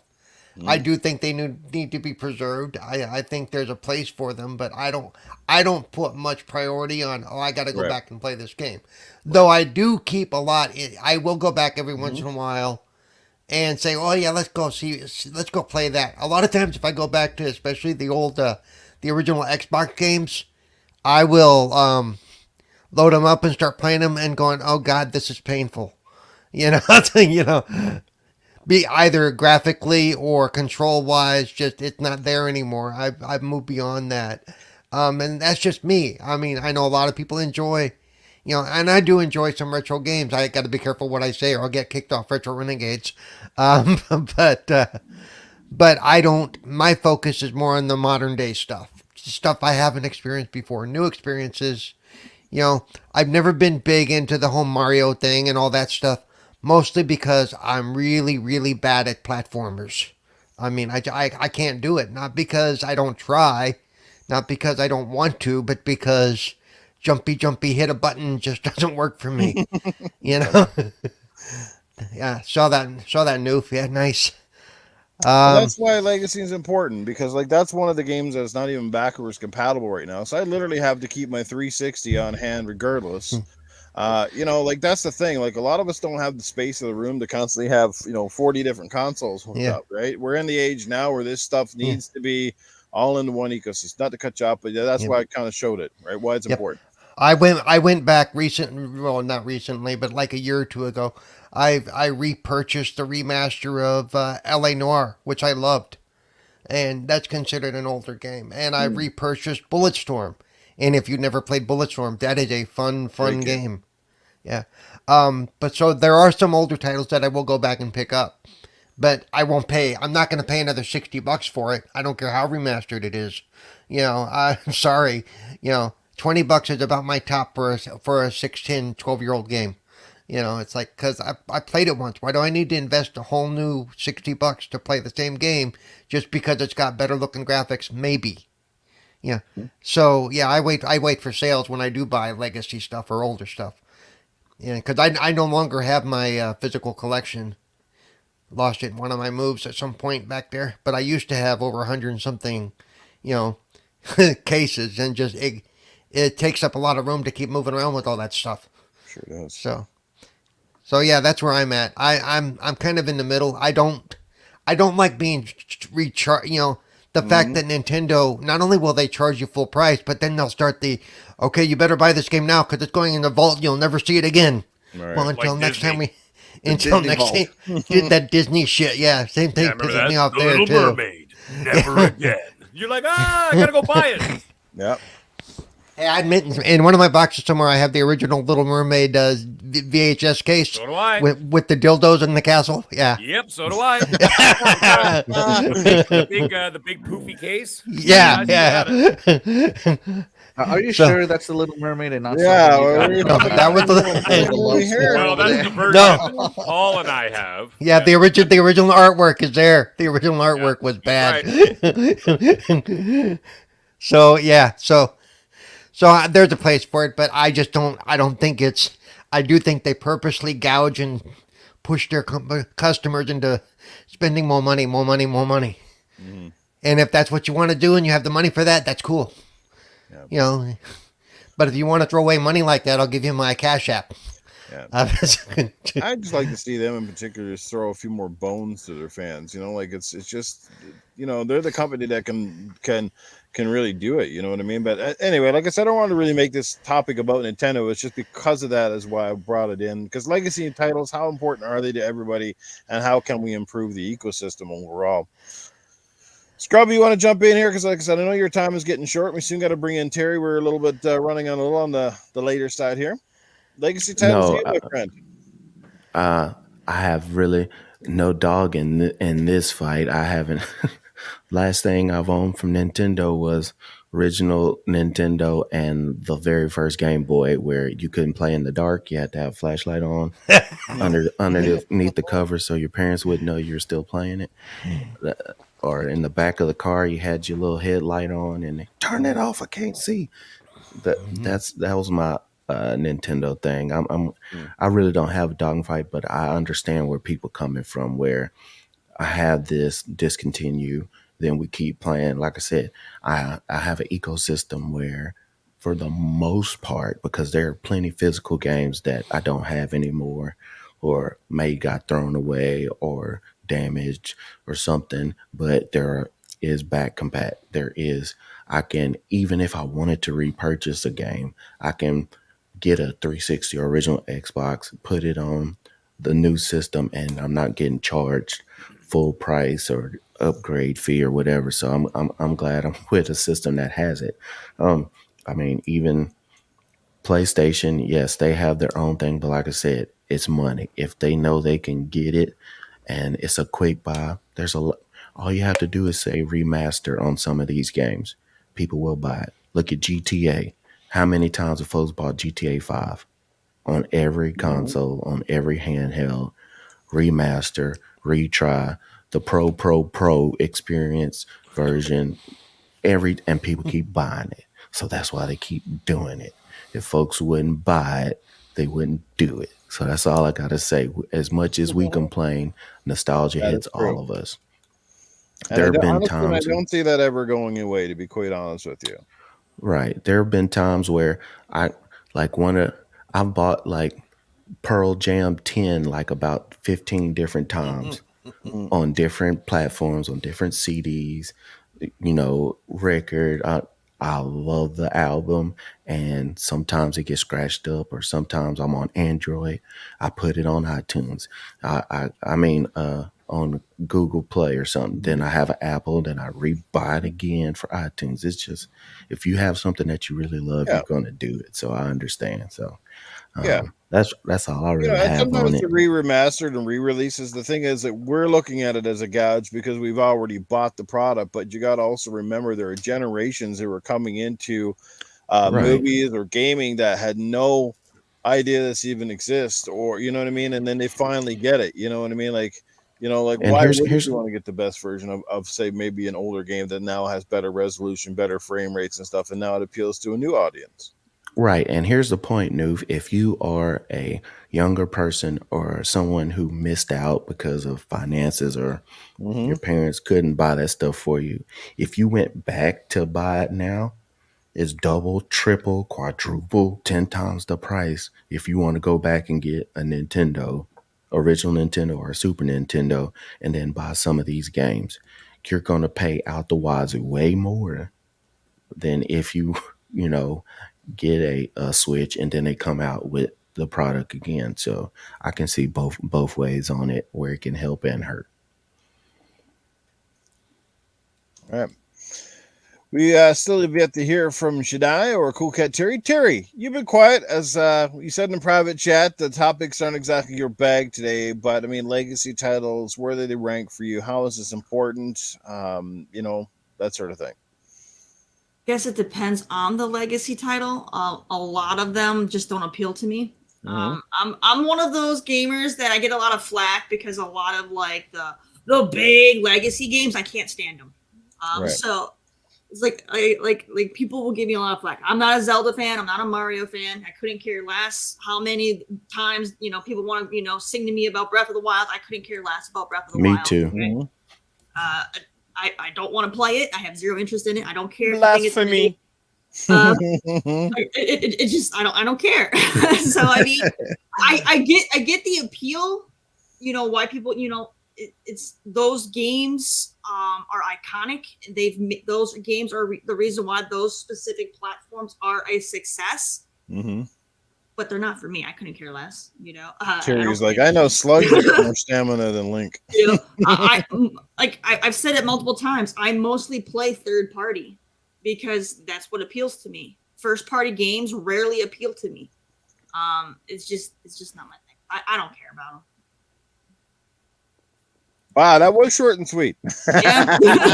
I could give a crap about these old games, you bunch of dusty farts. I mean, I like old games. It's just majority of the ones I get into are ones that they're not going to bring back. And Right. you know what I mean? So it's like the ones that they bring back that are old games are games that have been melted to death. So why should I care about a game that's been melted to death? I don't care. Yeah. Unless they bring back Turtles in Time. No, I don't want that one back. Well, they got that new Manhattan Project, dang it! I want my Manhattan Project back. I'm tired of Turtles of Time. That game, no. They got that new one coming out That now. game didn't they, overshadows Manhattan Project. Manhattan Project was way freaking better, but because Turtles in Time came out like 3 months later, that's all anybody wants to freaking talk about. No, screw that game. I love that They got that game. new one coming out, Terry. It looks really good. Oh, they delayed it by the way again. I am looking forward to that. And I saw that Splinter's playable. Like, Yes. OMG. So that's exciting. We need an ET remaster. I think we need an ET Oh, remaster. God. Okay, block this man. I'm down with that, Paul. $105 on the Nintendo Switch. I want my ET remaster. Hey, That's the we'll show, send you, guys. Paul will send you that special toy from the 80s, the ET glowing finger. Oh yeah. Do what you will with that. I'll be right here. Okay, well, yeah. Sure you will. Yeah. I hate to see ET's head grow anymore if he was on Viagra. I actually wish they would bring back a Manhunter or whatever it was called. The one that got all the. There you go. So that's Hey, the talking one that about the one matters. from Rockstar? Hey. That's the one that Yeah. matters. The one here. that pretty much got banned in like yeah. And it came out on the Wii, by the way. Yeah. So like you can actually like kill people with like the controllers, like you're acting out the murder. That was wild. Strangling Slash and them. a dash and I Stabbing a rip the guy with throats like out. a shard of glass.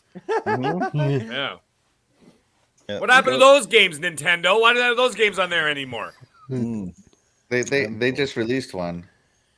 Heroes Must Die is the style you're talking about. They just released one.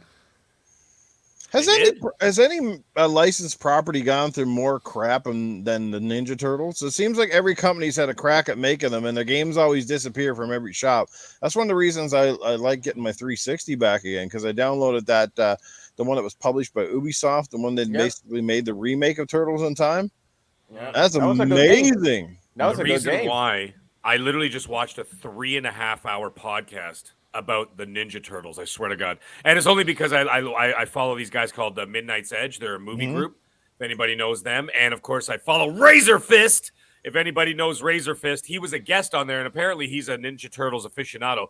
These guys spoke for 3.5 hours about the Ninja Turtles, and I never thought I'm like, I'm not going to listen to this for 3.5 hours. Right. I did, and you know why? The reason why there's so many issues with the licensing with the Ninja Turtles is because they keep changing hands.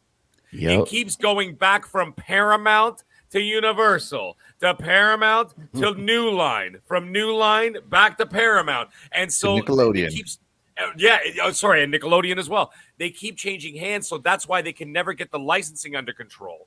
And that's why we can never get these games out on time, A, out on time, B, they can't get the legacy titles out there on time either. It's all because of that. They are constantly going back and forth in court for like decades with this property. It's utterly ridiculous. Even the creators gave up on it. What's his name? Kevin Eastman and Peter Laird. They just went, hell with it. They sold it to Paramount and they walked away. They just said, we're tired of this. We're tired of our own property. And they just walked away and sold it to Paramount and said, you guys fight. And they retired. Isn't that crazy? There's your answer. We got a super chat coming in from our good friend Splendiferous, who drops $2 and says, man, you guys brought up E.T. and I thought about MAGG. What the hell does that mean, Splendiferous? I mean, E.T.'s a ballless alien, and I mean... Yeah, but I've never heard of alien, so, in my head. It's a normal head. I have a normal neck. Hey, do that again. That is not a normal neck. I'm stretching it on purpose. Come on. I don't look weird. I mean, I look weird, but I mean, not neck and head weird. Yeah. He's got a pack of Reese's Pieces kicking around there, boys. You know, now he's going to spend the next hour and a half looking at his neck from all different angles. I am going to do that. When I'm done the show, I'm going to go look at myself in the mirror and be like, honey, do I look weird? And obviously she's going to say yes. Yeah. I was going to say, she's definitely going to say yes, dude. Yeah, she's going to say yes for sure. She's like, that's why I drink so much. Oh, okay, great. All right. Anyways. Last but not least, Eternal Shaddai, how do you feel about legacy collections? You probably don't get to play much from Cell Block 22 anyway. No, actually, it all depends on what game when it comes to legacy.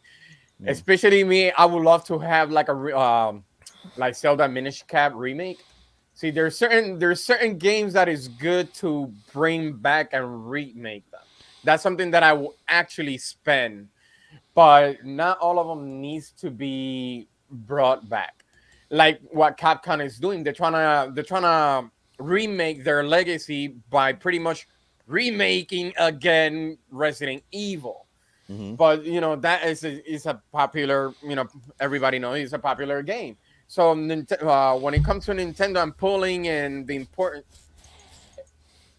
I just want certain games to bring back, no matter what company, Sony, Microsoft, or Nintendo, but there's certain games that is worth bringing it back, treat it correctly as a remake, and just let it be. That's how I feel about certain legacy games. And like I said, for an example, I wish they could bring back Minish Cap.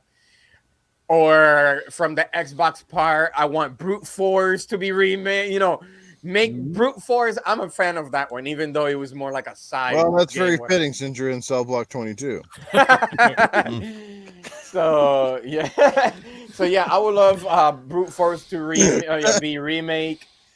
There's a lot of games, but there's certain games that I feel that probably people will say like, you know what, I'll take this one. but you know, it's a nostalgia. Majority of the time, it's just a nostalgia when it comes to legacy games. So, that's what I could say about that. It's just there's certain games, not all of them. So just treat it correctly if you're gonna bring it back. Stitch, no Nintendo game is worth a remake. Well, I'd have to totally disagree with you there. I think there's a lot of great Nintendo games that could get a lot of the 8-bit, 16-bit era, if you think about it. You know, I'm pretty sure Axel. The reason why he says that is he's not a Nintendo fan, because he sees it that is only, like Mag said earlier, is pretty much aimed for kids. That's why he says that. Like, man, like if they did like, and we saw this with PC. I think PC modders. Remember, I think there's some guy that was basically making Ocarina of Time, and he made it with like new age graphics and everything. And my God, I was like, somebody did it with Mario 64. Yeah, I engine. want that. You know, I'd buy that easy if he totally remade the game in the same way that Capcom did Resident Evil 2 and 3. Like, I'm all for that stuff. If you're gonna make a good game even better, sure. You know, like remakes are a lot better to me than just remasters, because remasters really don't do a whole lot other than, you know, like I said, resolution bumps and stuff. I don't even see the difference in these remasters. That's the thing that bothers me. That's so much. You know what I mean? Like what you're saying, like a full remake or something with next gen, this and that and the other thing. I don't see it. Remember God of War? The polygons are clearer. Yeah, remember God of War? God of War 3 on the PS4. Yeah. Right. Yeah. Yeah. You know, that was one of the ones I was just like, did they change anything from the PS3 version? No, they just made it so that you can actually play it on the PS4. Yeah, same much. story. Like, have bare bones as minimal. Yeah, the games are great. Like I said, the people don't get my words twisted. I have no problems with the games. The games are fun. The games are great. I enjoy playing them. But it's the predatory practices, financial practices that I have the issues with. That's where it all boils down to. And if you're okay with that, well, then you're part of the problem. That's where I have an issue with. I don't like how they prey on the public. Those remasters for $50. Yeah, and people's emotions. Let's face it. Correct. You know, that the whole nostalgia thing. People get into it, whatever. Like, oh man, I remember this, that, the other thing. They're counting on you wanting to do that, and I hate that, and I don't fall for it. Never. Oh, one set I did enjoy is like the whole thing around Day of the Tentacle and stuff, because those remasters, you can tell they've been upgraded and updated, and graphically they just look amazing. Oh, you're talking about the ones from Double Fine and stuff? Yeah. They're awesome. I love those. The point and clicks. Yeah. They actually did work on those. Yeah, they cleaned them up a lot. They cleaned them up a lot. And you got them in Game Pass, though, Paul. Let's face it. You didn't have to pay $100 for them. You know what I mean? Well, but I probably would have anyway, though, because I enjoyed those games. Paul's part of the problem. But I'm few and far between. But I'm few. Those are older games that I played way back when they first launched on PC. Back in when they came out. Yeah. Paul, you nostalgic jerk. Yeah, right.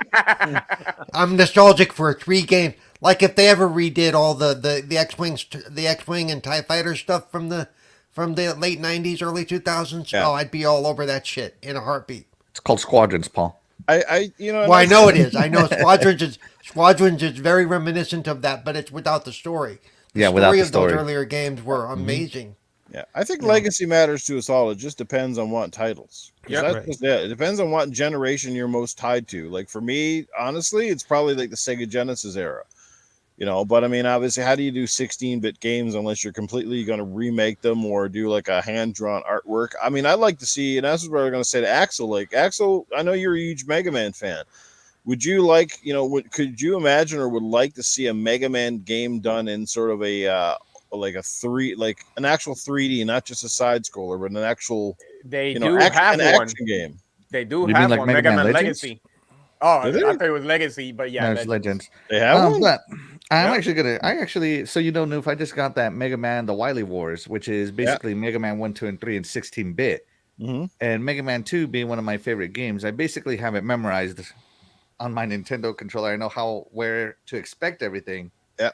And when they upgraded it to that 16-bit, they upgraded the animation, the running animation, and they upgraded the hitbox. Like before, your blaster was not a hitbox, and in the Wily Wars, the 16-bit, it is. Like they can hit your blaster hand, you know how he points out and shoots. Oh yeah. Mhm. Before, like the enemies could like be halfway in your arm and nothing would happen. Right. And now they can, and it kind of sucks. And also, like in the 8-bit version, you could like kind of shimmy to the corner to make your jump, and only have like a little pixel there to jump. Not in this one. So it changed the game to upgrade it, and in my opinion, it made it harder. Like it is more difficult, and me being the masochist that I am, I'm kind of enjoying that. You know. So I kind of tried this Mega Man 2, and I'm like, I died. What the hell happened here? I don't die on the first level. What's going on? And apparently Axel's into self-flagellation. Am I too old to play this game now? So I fired up my Nintendo version. Yes.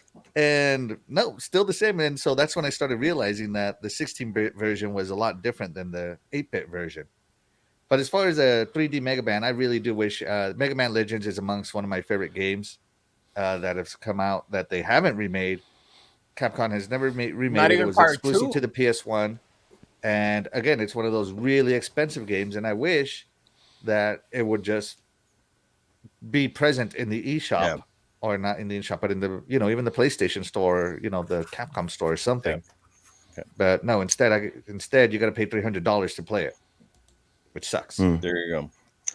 I have those in Wily Wars on my Sega Genesis Classic. Oh yeah. Yeah, it's on there. It's not on the Sega Genesis collection. You know that the Xbox and PlayStation version, it's not on there, but it's on the Genesis Classic, which is pretty cool. There's a lot of good games on the Genesis Classic. Yeah. Console, including like the Contra one that they came out, Hard Corps or whatever it was, and even that Tetris version of Tetris that never did come out in North America apparently. So so it's so funny the story with Tetris, because they were going to release it on the Sega Genesis and they did, but that's when Nintendo got the exclusive rights to it as well, and so they pulled it from store shelves. So only like, I don't know.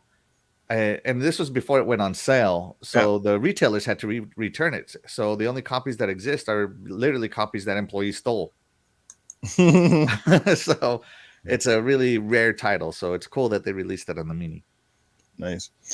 All right, let's get into the indie spotlight. Terry has been waiting long enough here, and I think we're done with legacy titles. Nintendo's probably not, but anyway, let's get right into it. Terry, whenever you're ready, you can fire it up, and I'll bring you in here. Awesome. All right, cool. Let me get this set up. It's just like, yeah, I've been waiting so long, I lost my train of thought. I'm zoning out. I'm sorry. Okay, here we go. All right. So, all right, you guys. So this week we're doing another kind of like a platformer game for you guys. As you guys know, I'm not big on platformers. I'll do 3D platforming, but 2D. If it's like the side scrolling, it's not really my thing, but I'll definitely, throw them in there if I see a good one. This one isn't really like that. This one's different. So we're going to go ahead and I'm going to show you Demon Turf. The demon world is inhabited by all kinds of nasties, separated into turfs and their gang leaders. None stand a chance to the Demon King himself. I say it's time to kick his sorry butt out of here.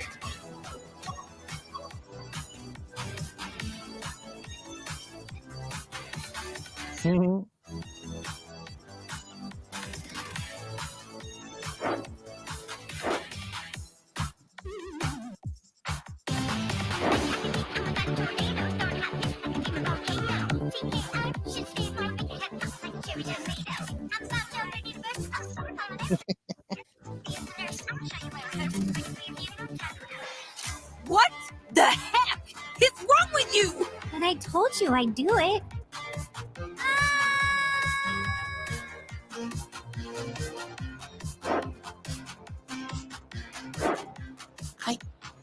I always got the back piece. You and me, the dream team.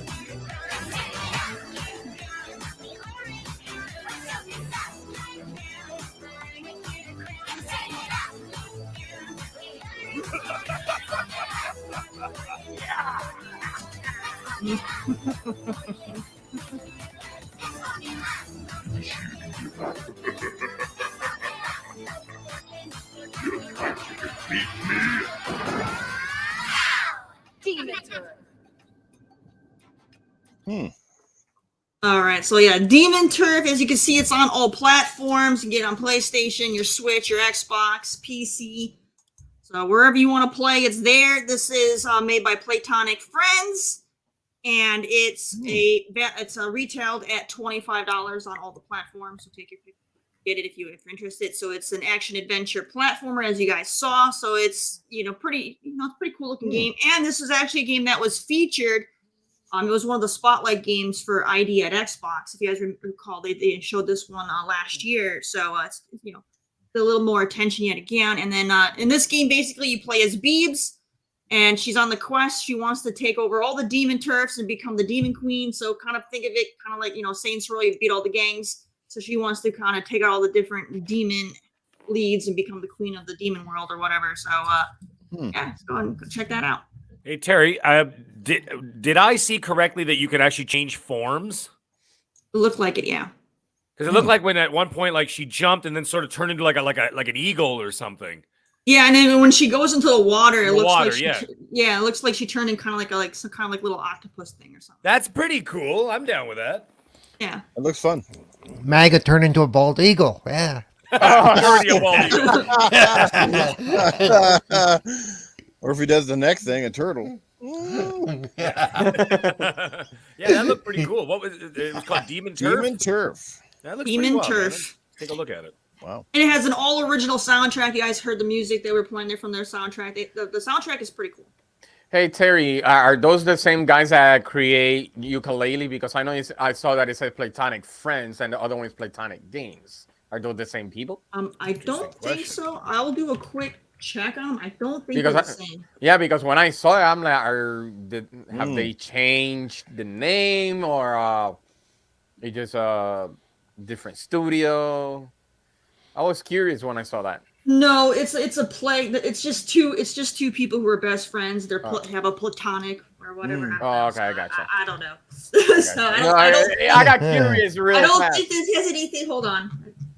I'll keep searching while we can. No, So, I got curious. Our next topic of the morning is revolving around TV, and obviously Xbox ties into this quite well. And we're going to start with Scrub Nurse because I know his time is getting limited. But if you guys didn't see it, and I'll try to share this on the screen with you here, just give me a moment as I'm bouncing through these things here. Let's bring it up here. I'm on the extra camera. God damn it. All right. Share screen. And here we go. All right. Here we go. So can y'all see that on screen? The Halo TV series will show Master Chief's face. Interesting. I mean, obviously they're doing something different with television. But I want to get everybody's take on this because there are some people, even including one of the Xbox sort of ambassadors with Paris. He doesn't like the idea of seeing Halo or Master Chief's face. He thinks it should remain hidden. Obviously this is a different medium, but it's still, it still ties in obviously with the games and the mystique that goes around the characters. So I know Terry's probably not chomping at the bit, but I still I'm interested to see how she feels about it as well from a content perspective and to the fans. Yeah, Pragmatic Eagle in the chat already going boo, but we're going to get Scrub Nurse to come in and weigh in on this. And how do you feel about that, Scrub? Do you think they should be taking these kind of liberties with an iconic character like that? Because we saw how obviously Disney has done it with Boba Fett, and maybe they're taking a page out of that particular book. And I'm just hoping, and I won't say too much about it, that this isn't one of those where Master Chief got his helmet off like every 5 seconds, like every movie and TV show, where it goes from being a mystique to, oh, here's the ugly bugger again. He's got his helmet off again. Like, what's going on? So take it away, Scrub. How do you feel about this, man? Should they or shouldn't they do this? Stop.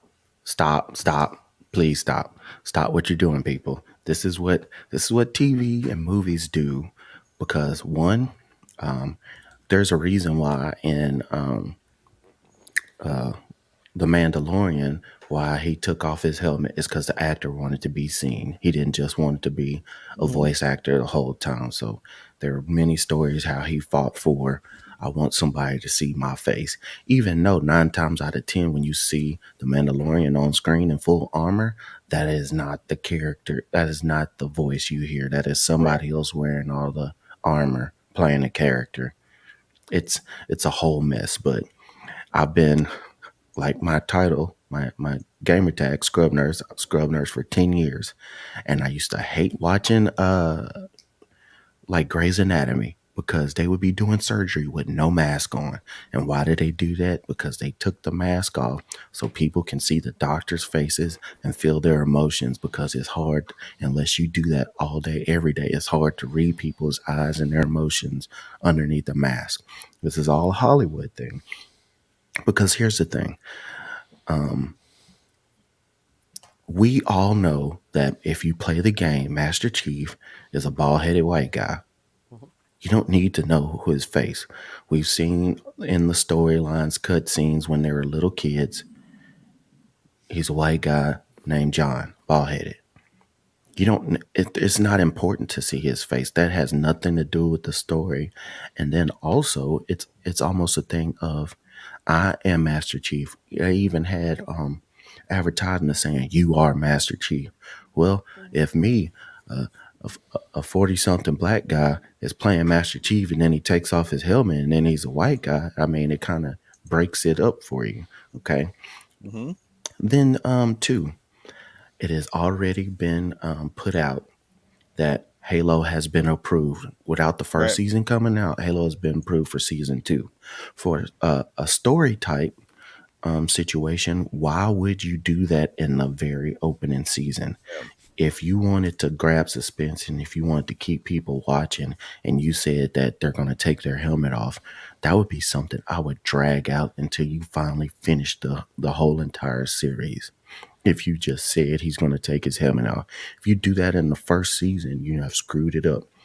3, also, if you take his helmet off, everybody's face, everybody's going to say that's the face of Master Chief.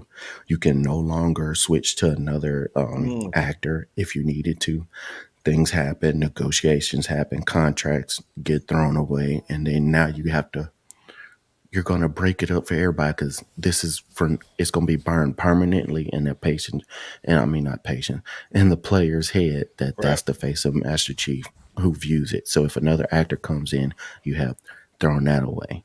Also, if you're a vivid person of playing the video games and reading the books, these TV shows are supposed to be canon as far as I know. Right.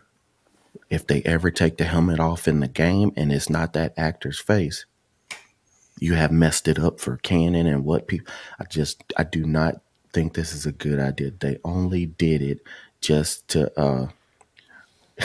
I like that, Sean. It's a great point. And the thing is, we're looking at, like, a lot of us here, so maybe one or two on the panel here, like, we're pretty big Halo fans. And in the chat, there's a lot of Halo fans. And I'm seeing a lot of 2s. Actually, I don't even know if I've seen a 1 in here yet. So I'm a 1, and I got a lot to say.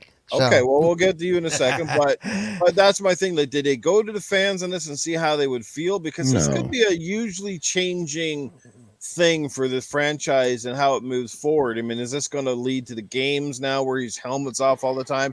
And Scrub, the thing is too, like, the one cool thing with Master Chief, whether you knew, whether he's a bald-headed white guy or not, was kind of relevant, because for a lot of kids and a lot of people playing games, especially those coming up now with Master Chief who aren't entrenched in the lore, the fact that he wears the helmet all the time, again, is that they can imagine themselves as Chief. You know what I'm saying? Because he's got the allure. You don't really know. The average Halo fan does not know if he's white, if he's black, if he's Chinese. They just know it's a big fucking dude in a suit, pardon my language. And that's the allure, because anybody can imagine themselves in the costume, sort of taken as a, like the ads used to say for Halo, be the Master Chief. Right? And and it just breaks it up. Axel put in the chat that 343 said TV show is not canon.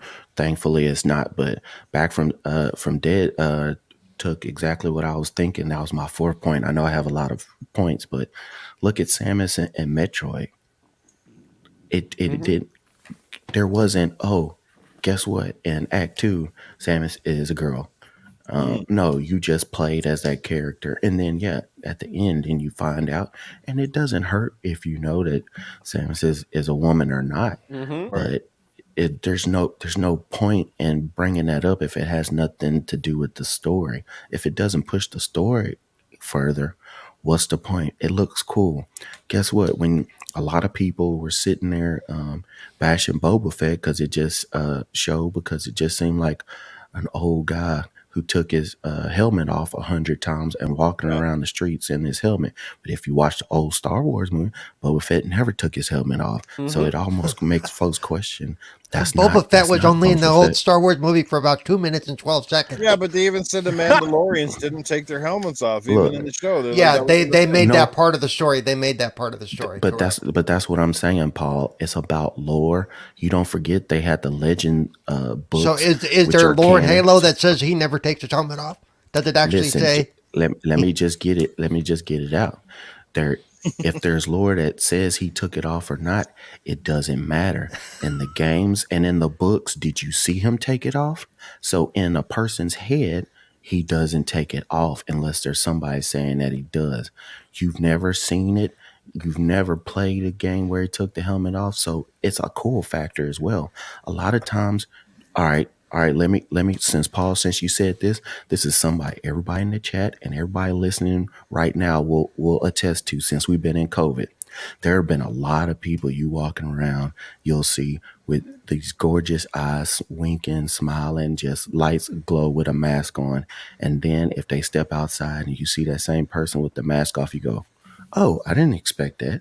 Whether they were not as pretty as you thought, or you had a certain look in your head, you might have said, oh, that person looks like this underneath that mask. And then they take the mask off and they don't look what you thought in your head. It throws you off for a hot second.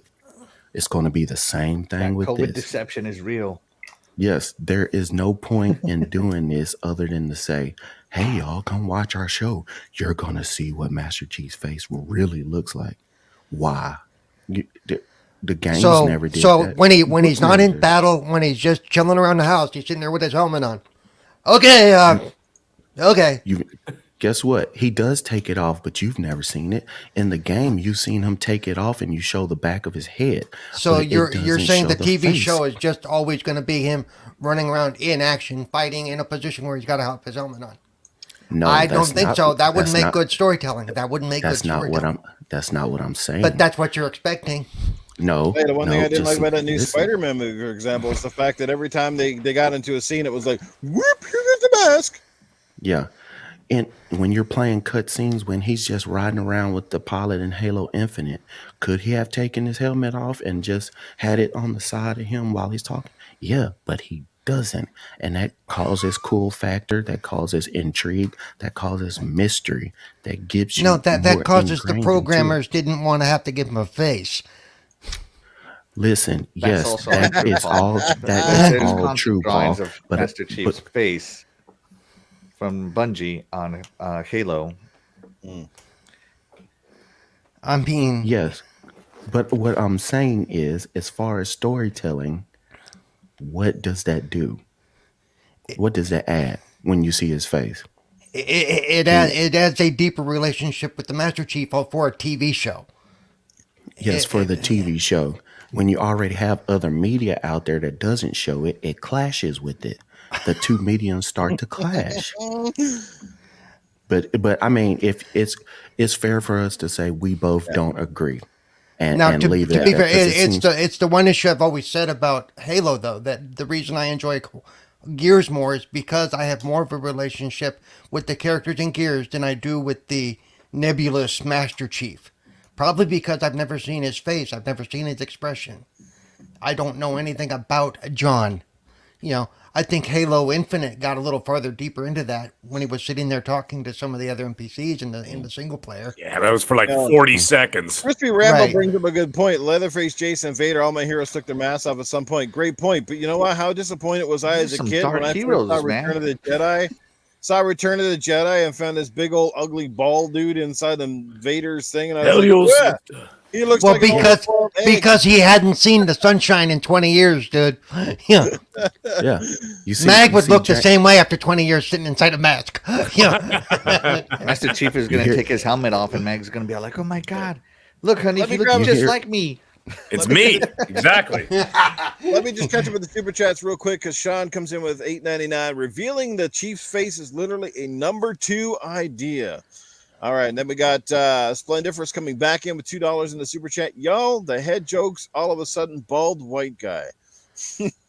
And then we have one more and another one coming in from our good friend Sean once again. So Chief is like a big I just highlighted it's not a super chat, but Chief is like like the Stig. You don't see him, damn it. The Stig. Okay. Anyway, sorry. Yeah, off of Top Gear. That's the driver off of Top Gear. That was their test driver on Top Gear. Yeah. Right. So there is pros and cons to both of it, but that's what I'm saying. Different parts of the fan base are going to say it one way or the other. I think it's going to lean more to more people not wanting him to take his helmet off. But if he takes it off, it's not going to kill me. But I'm just thinking about the permanence from now on. We think of Darth Vader as a young guy as Hayden Christensen. If they we don't. No, we don't. I said when he was young. Oh, you look at him as little Annie. That's the face you see. No, I look at him as James Earl Jones, a big tall black man.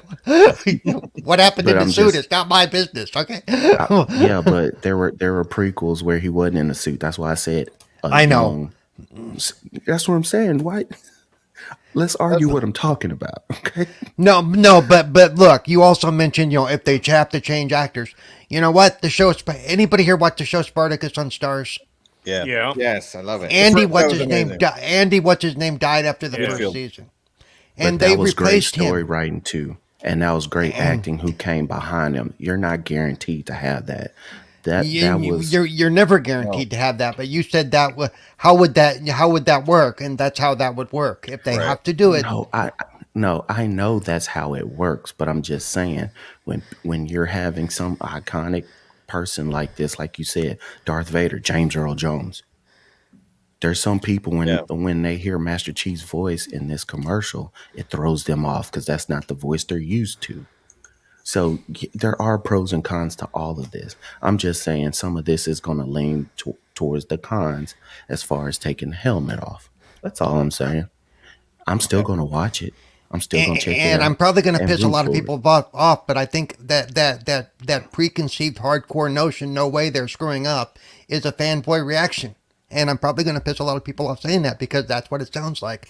They're not giving it a chance at all. They're just taking his helmet off so he can be romantic in a scene. That's what it is. Yeah, but anyway, I do. They're screwing up my Halo. They're going to show his face. Oh God, Don't worry, Paul. I haven't spoken yet either. Okay. So I'm gonna jump off. I'm glad MAGG came to hang out with us. I appreciate it, man. Nice talking to you, brother. Oh yeah, fun always. Everybody and the rest of the panel in the chat, y'all have a good Sunday. Y'all know where to find me. Find me on Xbox, Scrub Space Nurse, and on the Twitter space, Scrub at Scrub Nurse 3. And then I'll be around. I'm on here Sunday. I pop on every now and then, and I started doing some Twitch streaming again every now and then, screwing around when I have time. So that'll be Scrub _ Nurse. So I will see y'all guys next Sunday. Y'all have a good one. I appreciate it. Absolutely. Thanks for being here, Scrub. See you, Scrub. Later, brother. See you, Scrub. Right. Y'all have a good weekend. Next one, boys. All right. Okay, so Scrub had his say, and we still got a lot of people. I already basically said what I'm going to say already, so I'm not going to sit here and dwell on it. You guys, at the end of the day, I'm just going to say I really don't care either way. I'm not going to sit here and gripe over because, again, it is a TV adaptation, and obviously for the medium, they need to do some stuff differently. Will that change how the game goes forward or vice versa? I don't know. But again, it's not the be all end all for me. I do still say number 2, but like I said, I'm not going to sit here and whine and cry over it and stuff like that. So we'll go with Paul since Paul's been kind of half. I've already kind of said my fill, but fill it up again. Let's hear your actual come back to that. I don't think it's that big of a deal. I mean, it's not the game. It's not the same actor. They shouldn't expect it to be. I mean, how old's the guy who played, who did it for the game, Voice actor Steve Downs, he's in his 50s. Yeah, so you want Master Chief to be in his 50s? How much play are they going to get out of that? Right. I think it's an adaptation, it's a need, and I think having the helmet off is also a need to tell a better story. to let you get more involved with Master Chief. Because if he's just this nebulous guy in a suit, there's no attachment there. You know, there's no emotion really, because even if he's sad, how can you really tell? He just puts his head down like this. Yeah. I know. Reminds me of Bull from Night Court, when he would drop his head. Maybe they'll play the Charlie Brown sad music as he walked out. But yeah, so I think it's a necessary thing to go, especially if they're going to show him beyond the battlefield, beyond the military side, beyond the fight. They can you imagine being in that armor 24/7? Yeah. How bad he would smell after a while. Even the bad guys would be like, I think Master Chief is coming. I think he's down. Just do it when it makes sense. Like, not like he's going to be in a battle and then after he kills somebody, then immediately the helmet's off. It's like, Rugh! No, he's not going to do that. I don't think. Sense, right? Because I don't want it to turn into the whole Spider-Man whip the mask off every time. Like halfway through a max, he's like whipping his mask off and puts it back on, whips it off. It's like, dude, you're supposed to be trying to keep your identity secret. You're on everybody's camera. Everybody gets cell phones, dude. Come on.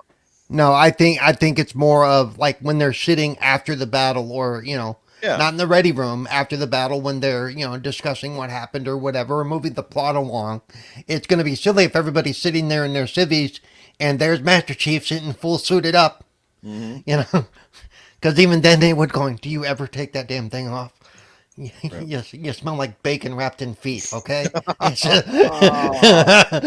Well, now you've ruined my pot of bacon right now. So I think for plot purposes, I think it's going to serve a purpose. I saw somebody post on Twitter that's the reason that they didn't go with the original voice actor's voice, because they knew they were going to show Master Chief at some point. So they need to have a voice that goes with that, but the person they're going to cast, so, because if they were strictly going to have his helmet on all the time, there's no reason they couldn't use the same actor. It's like, what's his name doing Optimus Prime well into his 106s or whatever he is now, Right. So I think it's going to serve a purpose. I think it's going to tell a better story, because in order for this show to really kind of do really well, they're probably going to want to pull in from beyond the Halo fan base. Right. Just be a good science fiction story. Right. Yeah. So they need to have a reason to get people to like it and appreciate it beyond, well, I've been playing this since I was 6. Okay, that's cool. This other person hasn't, but they like the show too. Yeah. Master Chief suit scenes. Is that like when they showed Sipowicz ass in NYPD Blue? Master Chief taking a shower. Yeah, absolutely. Yeah, there you go. Yeah. Meg. So that's about it. Yeah. Meg, let's bring you in on this one. Obviously, you sound like you may have a very similar opinion to Paul on this one, and then we'll get everybody else here. We won't I'll be any more topics after this. This will be our last topic for this morning. Yeah, I'll be brief. There's the thing is, it doesn't matter. As long as this, like Paul said, if the story is good and if the show is good, it doesn't matter if it shows his face, his chest, his ass cheeks, his feet. It doesn't matter what it shows. If it's good, it's good. And that's what they're banking on. And here's another thing, by the way, guys, just so everybody knows, this is a public service announcement. Hollywood doesn't give a shit what you think if you're a fan. If they're like, oh, but what are the fans going to say? Nobody cares. If the show is good, they're trying to rope in the millions and millions of other people who do not play Halo. Because, I mean, if you get people who play Halo, like, say, 20 million people, 20 million people out of what? In the United States alone, there's 330 million people. They're trying to get those people. Okay? Canada's got like 35 million people. All right? So, and then combined, you look at that, the 370 million. Okay, so if you take just North America alone, if you subtract the Halo players, there's 350 million people in North America that do not play Halo. That's who they're marketing towards. They're trying to get those people and the other people. But the thing is, if the story is good, it doesn't matter if they show his face or not. And the thing is, you're going to have to show his face. Paul is absolutely right. Every episode is not a playable level of Halo. Okay, every episode is not going to start with him jumping off of a flamingo or a pelican, whatever the hell it's called, and then he jumps on the ground as they start shooting everybody, and then the credits roll. He's going to be in his quarters. He's going to be in briefings, just like Paul was saying. He's going to be talking to other characters. He's probably going to be watching the football game, whatever the hell he's doing. Okay, he's going to be doing other things other than fighting and, finish the fight, do this, find that, do that. It's not a game. It is a show. It is a show with a story. So imagine instead of 4 minutes of cutscene in a Halo game, you're talking about 9 hours of cutscene, folks. You cannot have Master Chief with a helmet on for 9 hours. It is utterly ridiculous to even consider that. The thing is, yes, now I understand there's the allure, you don't know what he looks like and this, that, and the other thing. Well, the thing is, what were the most emotionally impactful parts of The Mandalorian? And let's face it, they're trying to capitalize off of the popularity of The Mandalorian. Mhm. The most emotional parts of The Mandalorian is when he took the damn mask off. Right? So they built it up, and then all of a sudden in season 1, he takes the mask off. Season 2, when Grogu goes to touch his face, because Grogu's kind of telling him, I want to see your face. And then he pulls up the mask. You remember the ending of season 2?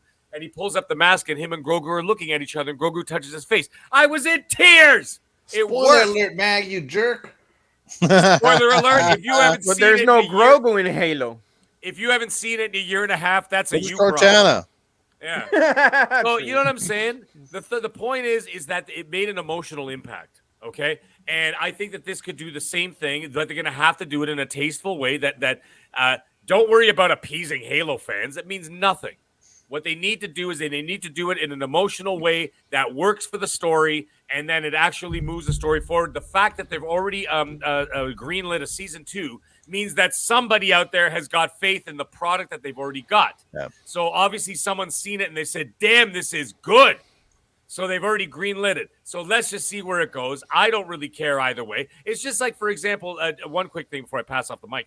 If you go see a play or you go see an opera, I'll take opera, for example, the same piece of music. Okay, but they perform the opera literally hundreds of thousands, if not millions of times over the centuries. Is it the same every time? No, it's an interpretation on the original story. Who wrote that? Splendiferous? You're going to be finished. And by the way, Splendiferous with 2 N's and 2 F's in your names, it's ridiculous. Anyways, the point is that there's multiple interpretations. If I see an opera that was written by Mozart 400 years ago, okay, is it am I going to be sitting there and go, that's not how Mozart wrote the character? It's an interpretation of a character, an interpretation of the source material, and it's shown all over the world in different ways, in different countries, in different styles, in like I said, different interpretations. This is no different. This is a medium. This is an entertainment medium that is completely different from gaming. So therefore, the interpretation is going to be different. And therefore, I have no problem with it as long as it's quality. That is the number one. If it's good, that's all that matters. Other than that, everything else is just a whole lot of flapping gums. Let's just pray for a good quality show. That's all we should be, all come together. Even if we disagree with this, we should all come together with the fact that let's hope this is a great show and we can all enjoy it together. How about that? I'm going to echo Sean in the chat said here. Well said, Mag. Now leave the damn helmet on. It's stupid. It's stupid. If he's going to be sitting there in his quarters with his feet up, changing his socks, with his helmet on? Come on, man. Let's get to the super chat real quick. Eric the Red, he drops $5 in the super chat and says, just a heads up, if you have the T-Mobile Magenta plan, Paramount Plus is free for you. Great heads up there. Thanks for that, Eric. Yeah. This episode brought to you by Paramount Plus. Go ahead, Axel. It's funny. The helmet coming off, I guess, is okay. It's not going to take anything away from the character, in my opinion. There's been in lore animated films that show his face. There's been in lore sketches that show his face. I just want them to do the Spartan 2 faces correctly. And what I mean correctly is that all Spartan 2s have kind of, Aged. I guess, clammy faces, if you will. They all have kind of white faces, and their eyes all changed colors. So they don't have natural looking eyes, and they don't have natural looking skin. I kind of want that to be in there. And of course, it shows all their augmentations, including their neural augmentations. They have scars from that. Now, taking the helmet off, as long as he doesn't take it off like mid-battle, because obviously as a soldier, that is amongst the dumbest things you can do. I'll be okay. And, me being a veteran and all, when we were in combat zones, I wouldn't take my helmet off to take a shit. Like, I was taking, being honest, you left that thing on all the time. You ate with it on, you basically almost slept with it on. And when you slept with it, it would only move towards the front of your face. It was what it was. You learned to live with that helmet. And Master Chief obviously has worn the helmet so much that he's gone bald from it, hence where the bald guy comes from. And he goes into cryo with it on. The idea of these Spartans is to be the ultimate soldier, to always be battle ready. And being in uniform is one of those things. And Paul, that whole, you smell like bacon wrapped in feet. It's worse than that, but it's true. When we were in combat and training for such things, those uniforms, there's no laundry service for those uniforms. You're out there, it's saving up all that good musk you got going on, mixed in with the nature, the dirt from the natures, and everything else. Smell like gangrene. You smell like death. Literally like death, like a decaying body. I mean, so the fact that is he going to have it on all the time? Yeah, he is. He should, if he's a good soldier. Now, with all that being said, he does get R&R, even in the lore. He can take it off to sleep and relax and all that stuff. But even when they relax, they learn to relax with it on. It's just one of those things you learn to do as soldiers. Let me just interject real quick, though. Your gear wasn't a full face covering either. It wasn't a full face helmet. I kept a full Mop 4 hazardous biosuit on for 3 days without taking it off. But you didn't wear the full face covering. Yes, I did, because if I didn't, I would die in a chemical zone. For 3, you never took it off for 3 days. For 3 days, I learned to shit inside a chemical suit. So, yeah, well, that's 3. That's 3 days. That's 3 days. That's not over. So this whole idea that you don't keep it on for that long or don't keep a full face covering, no, you do. I mean, no, there are times, but not always. It's not, Well, I mean, training was 3 days, but I'll tell you what, if I needed to keep that thing on for a month, I would have. Just putting it out there. I'm not taking that off. I'm not breaking that seal. So the Spartan uniforms, they can't just take them off. They're bolted on, they're secured on. They're basically walking tanks. They need they need robotic assistance. How they have those gyro looking things to put their uniforms on and off. So even if Chief does get R&R, he can't just take his uniform off. He can take the helmet off, I suppose, but not his armor. I kind of don't see why he would when he loses a tactical advantage with the helmet off. But he should take it off to eat. Obviously, you gotta eat, right? Unless he's like RoboCop and he's stuck. Unless it's like RoboCop and he's sucking up baby food 24/7. When those chemical suits were on, you eat through a straw. Literally, there's a little straw permanently attached to your mouth, and you eat through it. So it's possible. This isn't working. There's a hydration pack in the back. That's what it is. Yeah, it's possible, I suppose. And then it is a sealed suit because they can survive the vacuum of space in it. And if you look at even in Halo Wars 2 does a really good job of this, and when Atriox takes the helmet and drops the helmet off, and it just doesn't even bounce, it just hits the floor. It's not like a 10-pound helmet or anything like that. These helmets are 60 pounds.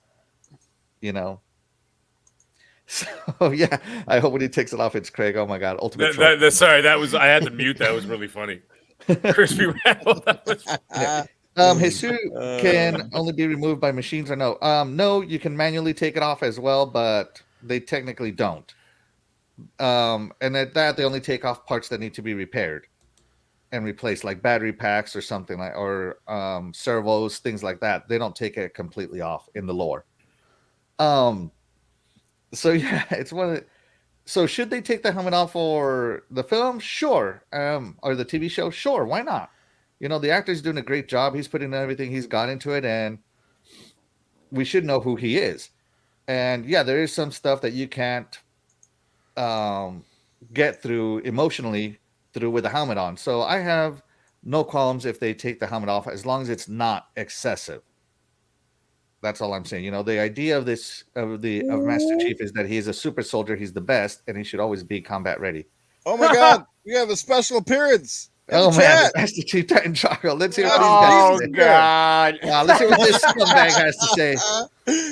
Hey, what's going on, Master Chief? You gonna Hey, take Sean. that helmet off? You got a super chat from Sean real quick. Oh, we do. From Sean coming in here at 449.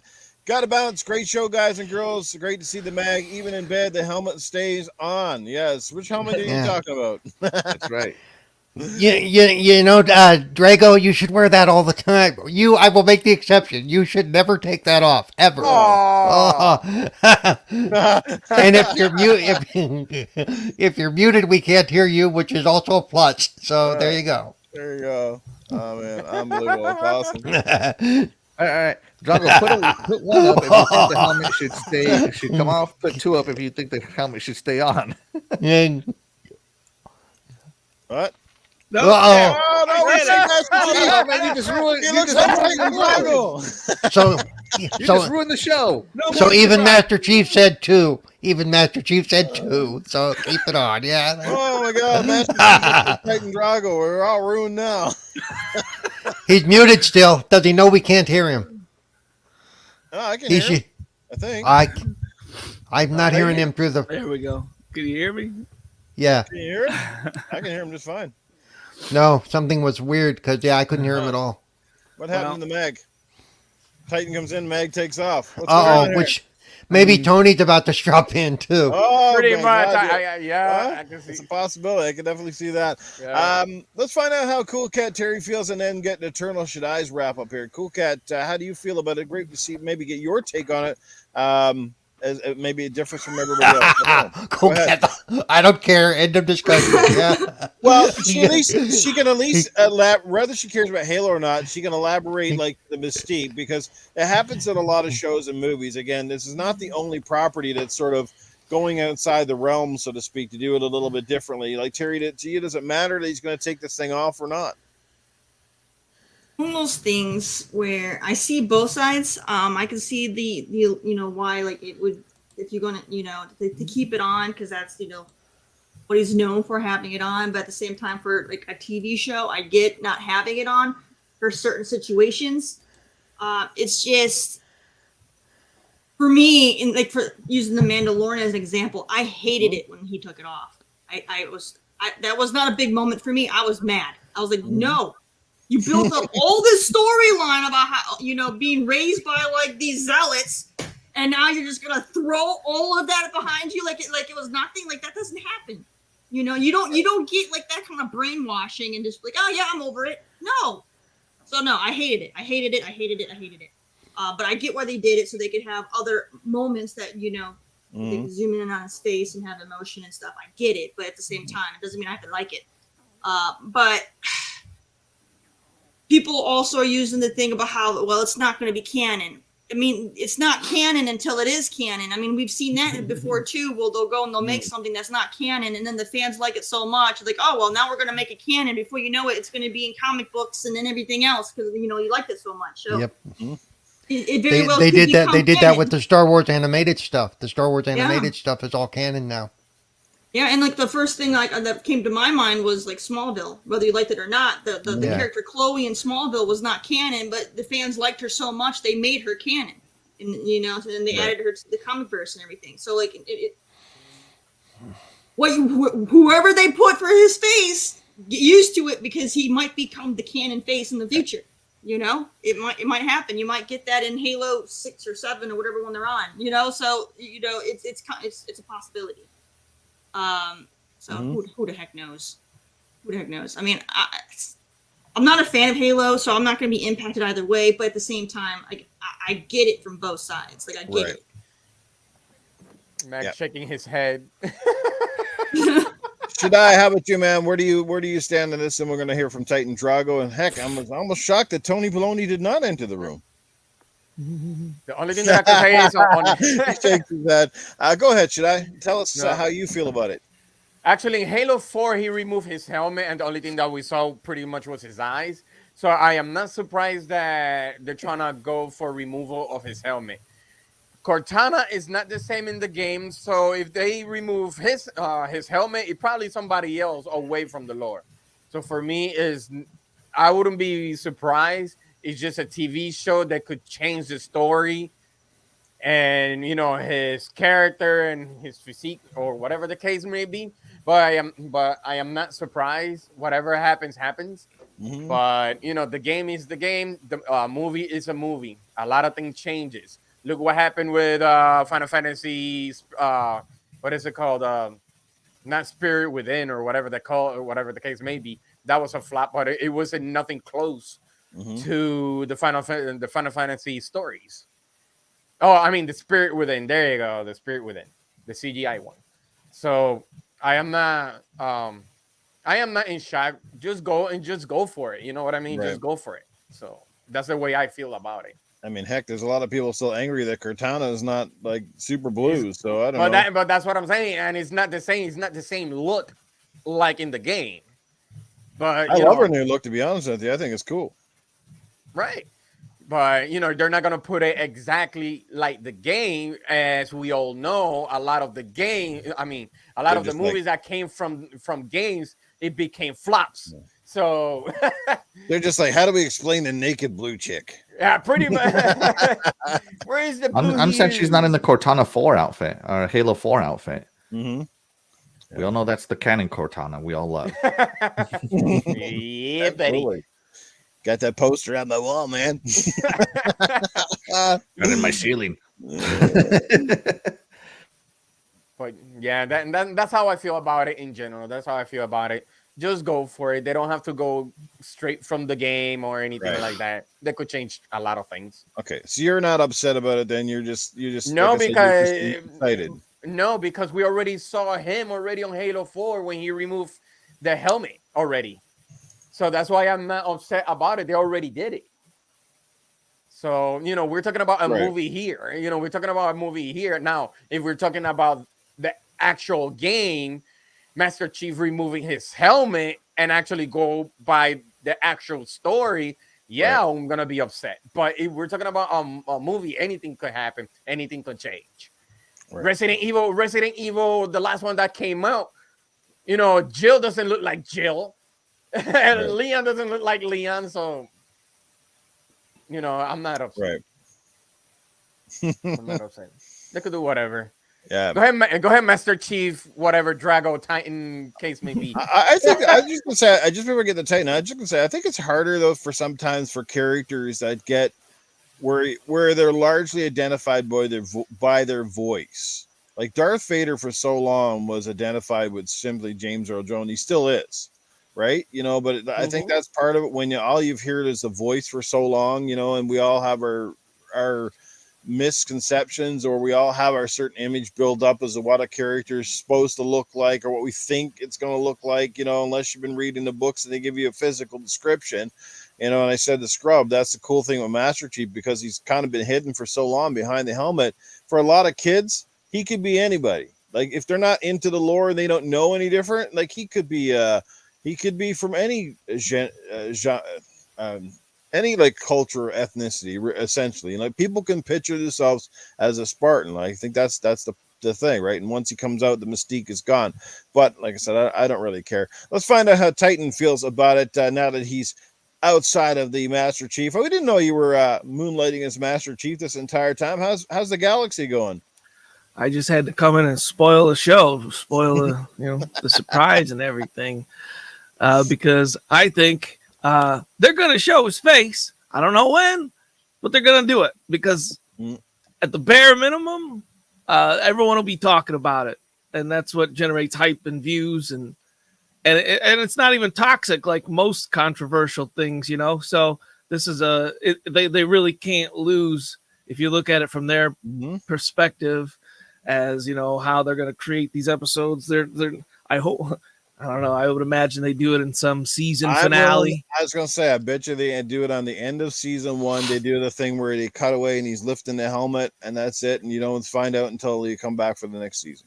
It'll either be like a really good, you know, it's either going to be really good and everyone's going to love it, or it's like everyone's going to be so pissed it's going to flop on its face. Like, well, we're not coming back next year. Let's show his face. You know, that's what that might be what it's like too. If the show isn't going as well as they thought that it would. Mm-hmm.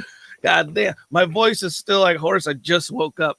But if it doesn't go, as good as they thought it would, man, that's always something they'll have in their back pocket. So they're gonna do it no matter what, man. It's just when and how is the thing. Somebody needs to do a parody video where they walk into the washroom with a Master Chief outfit on and drop the pants type of thing. You know, like instead of the mask, it's like everybody wants to see when the pants fall down. And then it cuts to the yellow stream like the visor. That's right. Go ahead, Titan. Keep going. That's pretty much all I had for it. I'm fine. Good. Yeah, right. I know. Good to see you too, man. Sorry, who? Something. Oh. My God. This is all your fault. This is all your fault, Titan Drago. I wasn't going to do this. I was drinking my tea. I was having a good time. And then your stupid ass had to show up and destroy and ruin everything. I love how Titan just starts off by saying, he goes, I didn't want, I came here to spoil the show. Too late, scumbag. Your face alone, your mere presence has ruined the show. So do yourself a favor. It's already over. It's done. Now. Hey, at least I didn't ruin your good night's sleep. I heard your voice. My wife's watching the show. I gotta. Yeah, listen to Titan Drago. He goes, oh, I'm sorry. I just woke up. My voice is hoarse. My voice is hoarse. You look like a horse that needs to be shot. Now, let me tell you something. Put out of its misery. Hey, Axel, I don't know what the hell you're laughing at. Axel 1324-635-72489 gaming. Let me tell you something. You're talking about a whole lot of smack. Hey, let me tell you something. If you were the Master Chief, I guarantee Paramount Plus would be begging to keep the helmet on. Okay? Because nobody wants to see your face. They're going to be like, don't worry, everybody. He's keeping the helmet on. Watch the show because nobody wants to see it. Anyways, besides all that, what the hell else was I going to say? Oh, yeah. Speaking of which, I wanted to get one last thing out of my system. I was listening to Gaming After Dark about 2 weeks ago, and someone in the chat, I couldn't believe it. I almost fell off my chair. One of the female ladies in the chat said that Titan Drago was cute. Little does she know that if you actually look upon closer inspection, Titan Drago is actually a Jawa from Star Wars with the hood off. That's exactly what it is. All right? In fact, speaking of Star Wars, he looks like a shaved Ewok. That's basically what it is. So, I don't know what the hell's going on. But anyways, that's enough of that nonsense.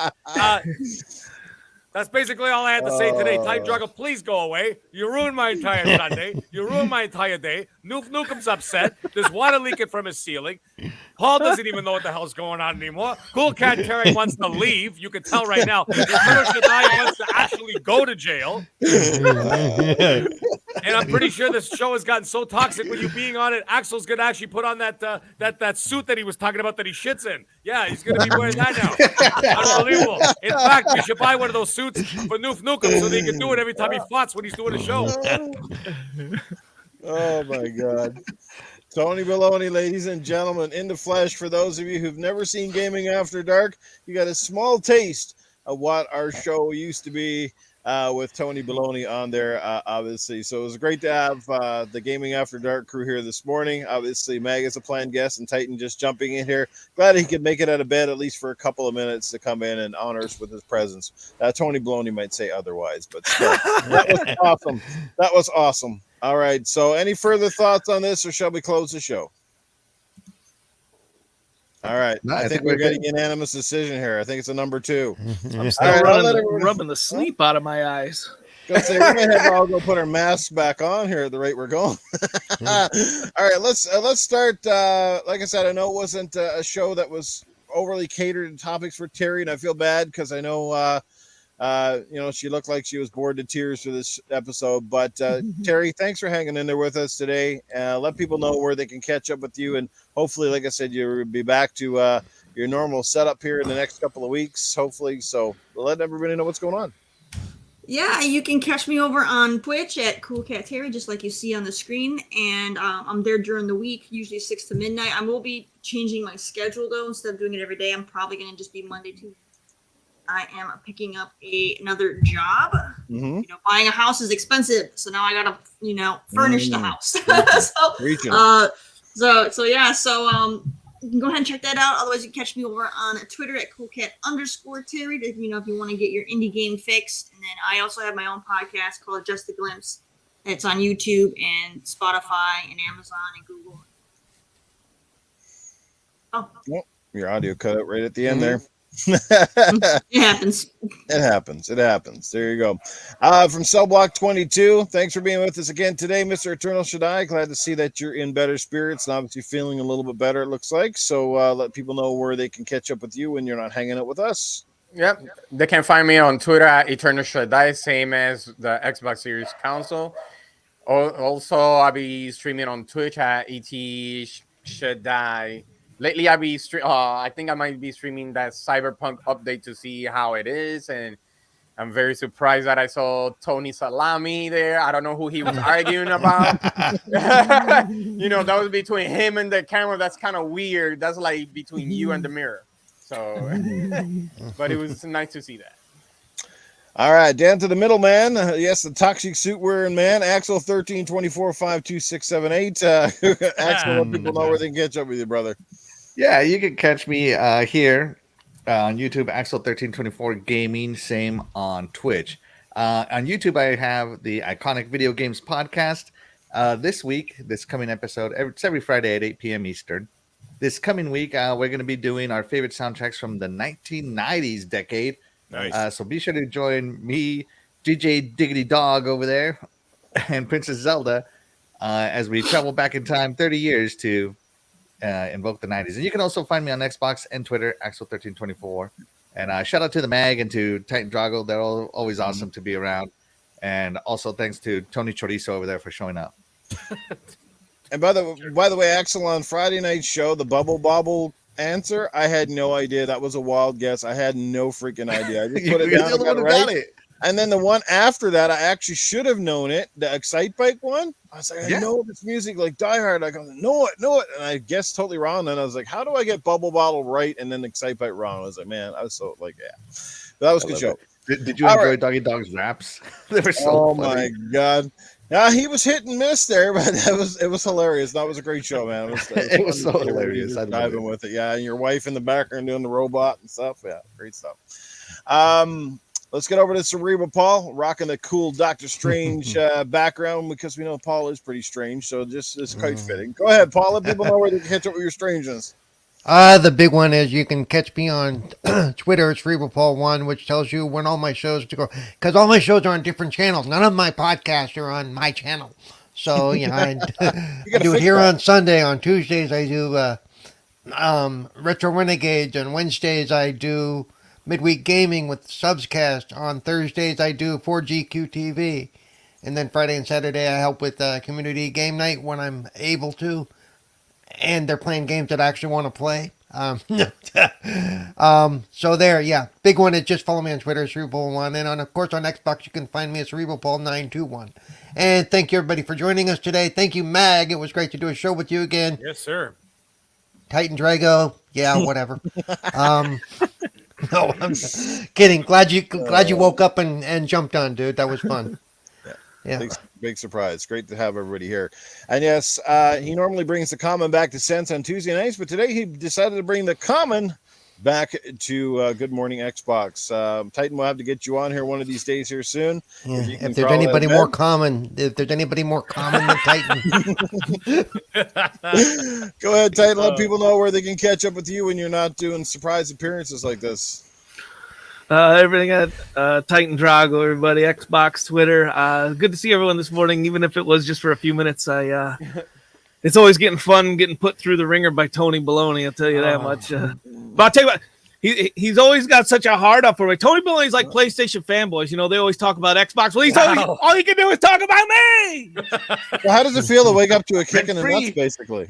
Yeah, right.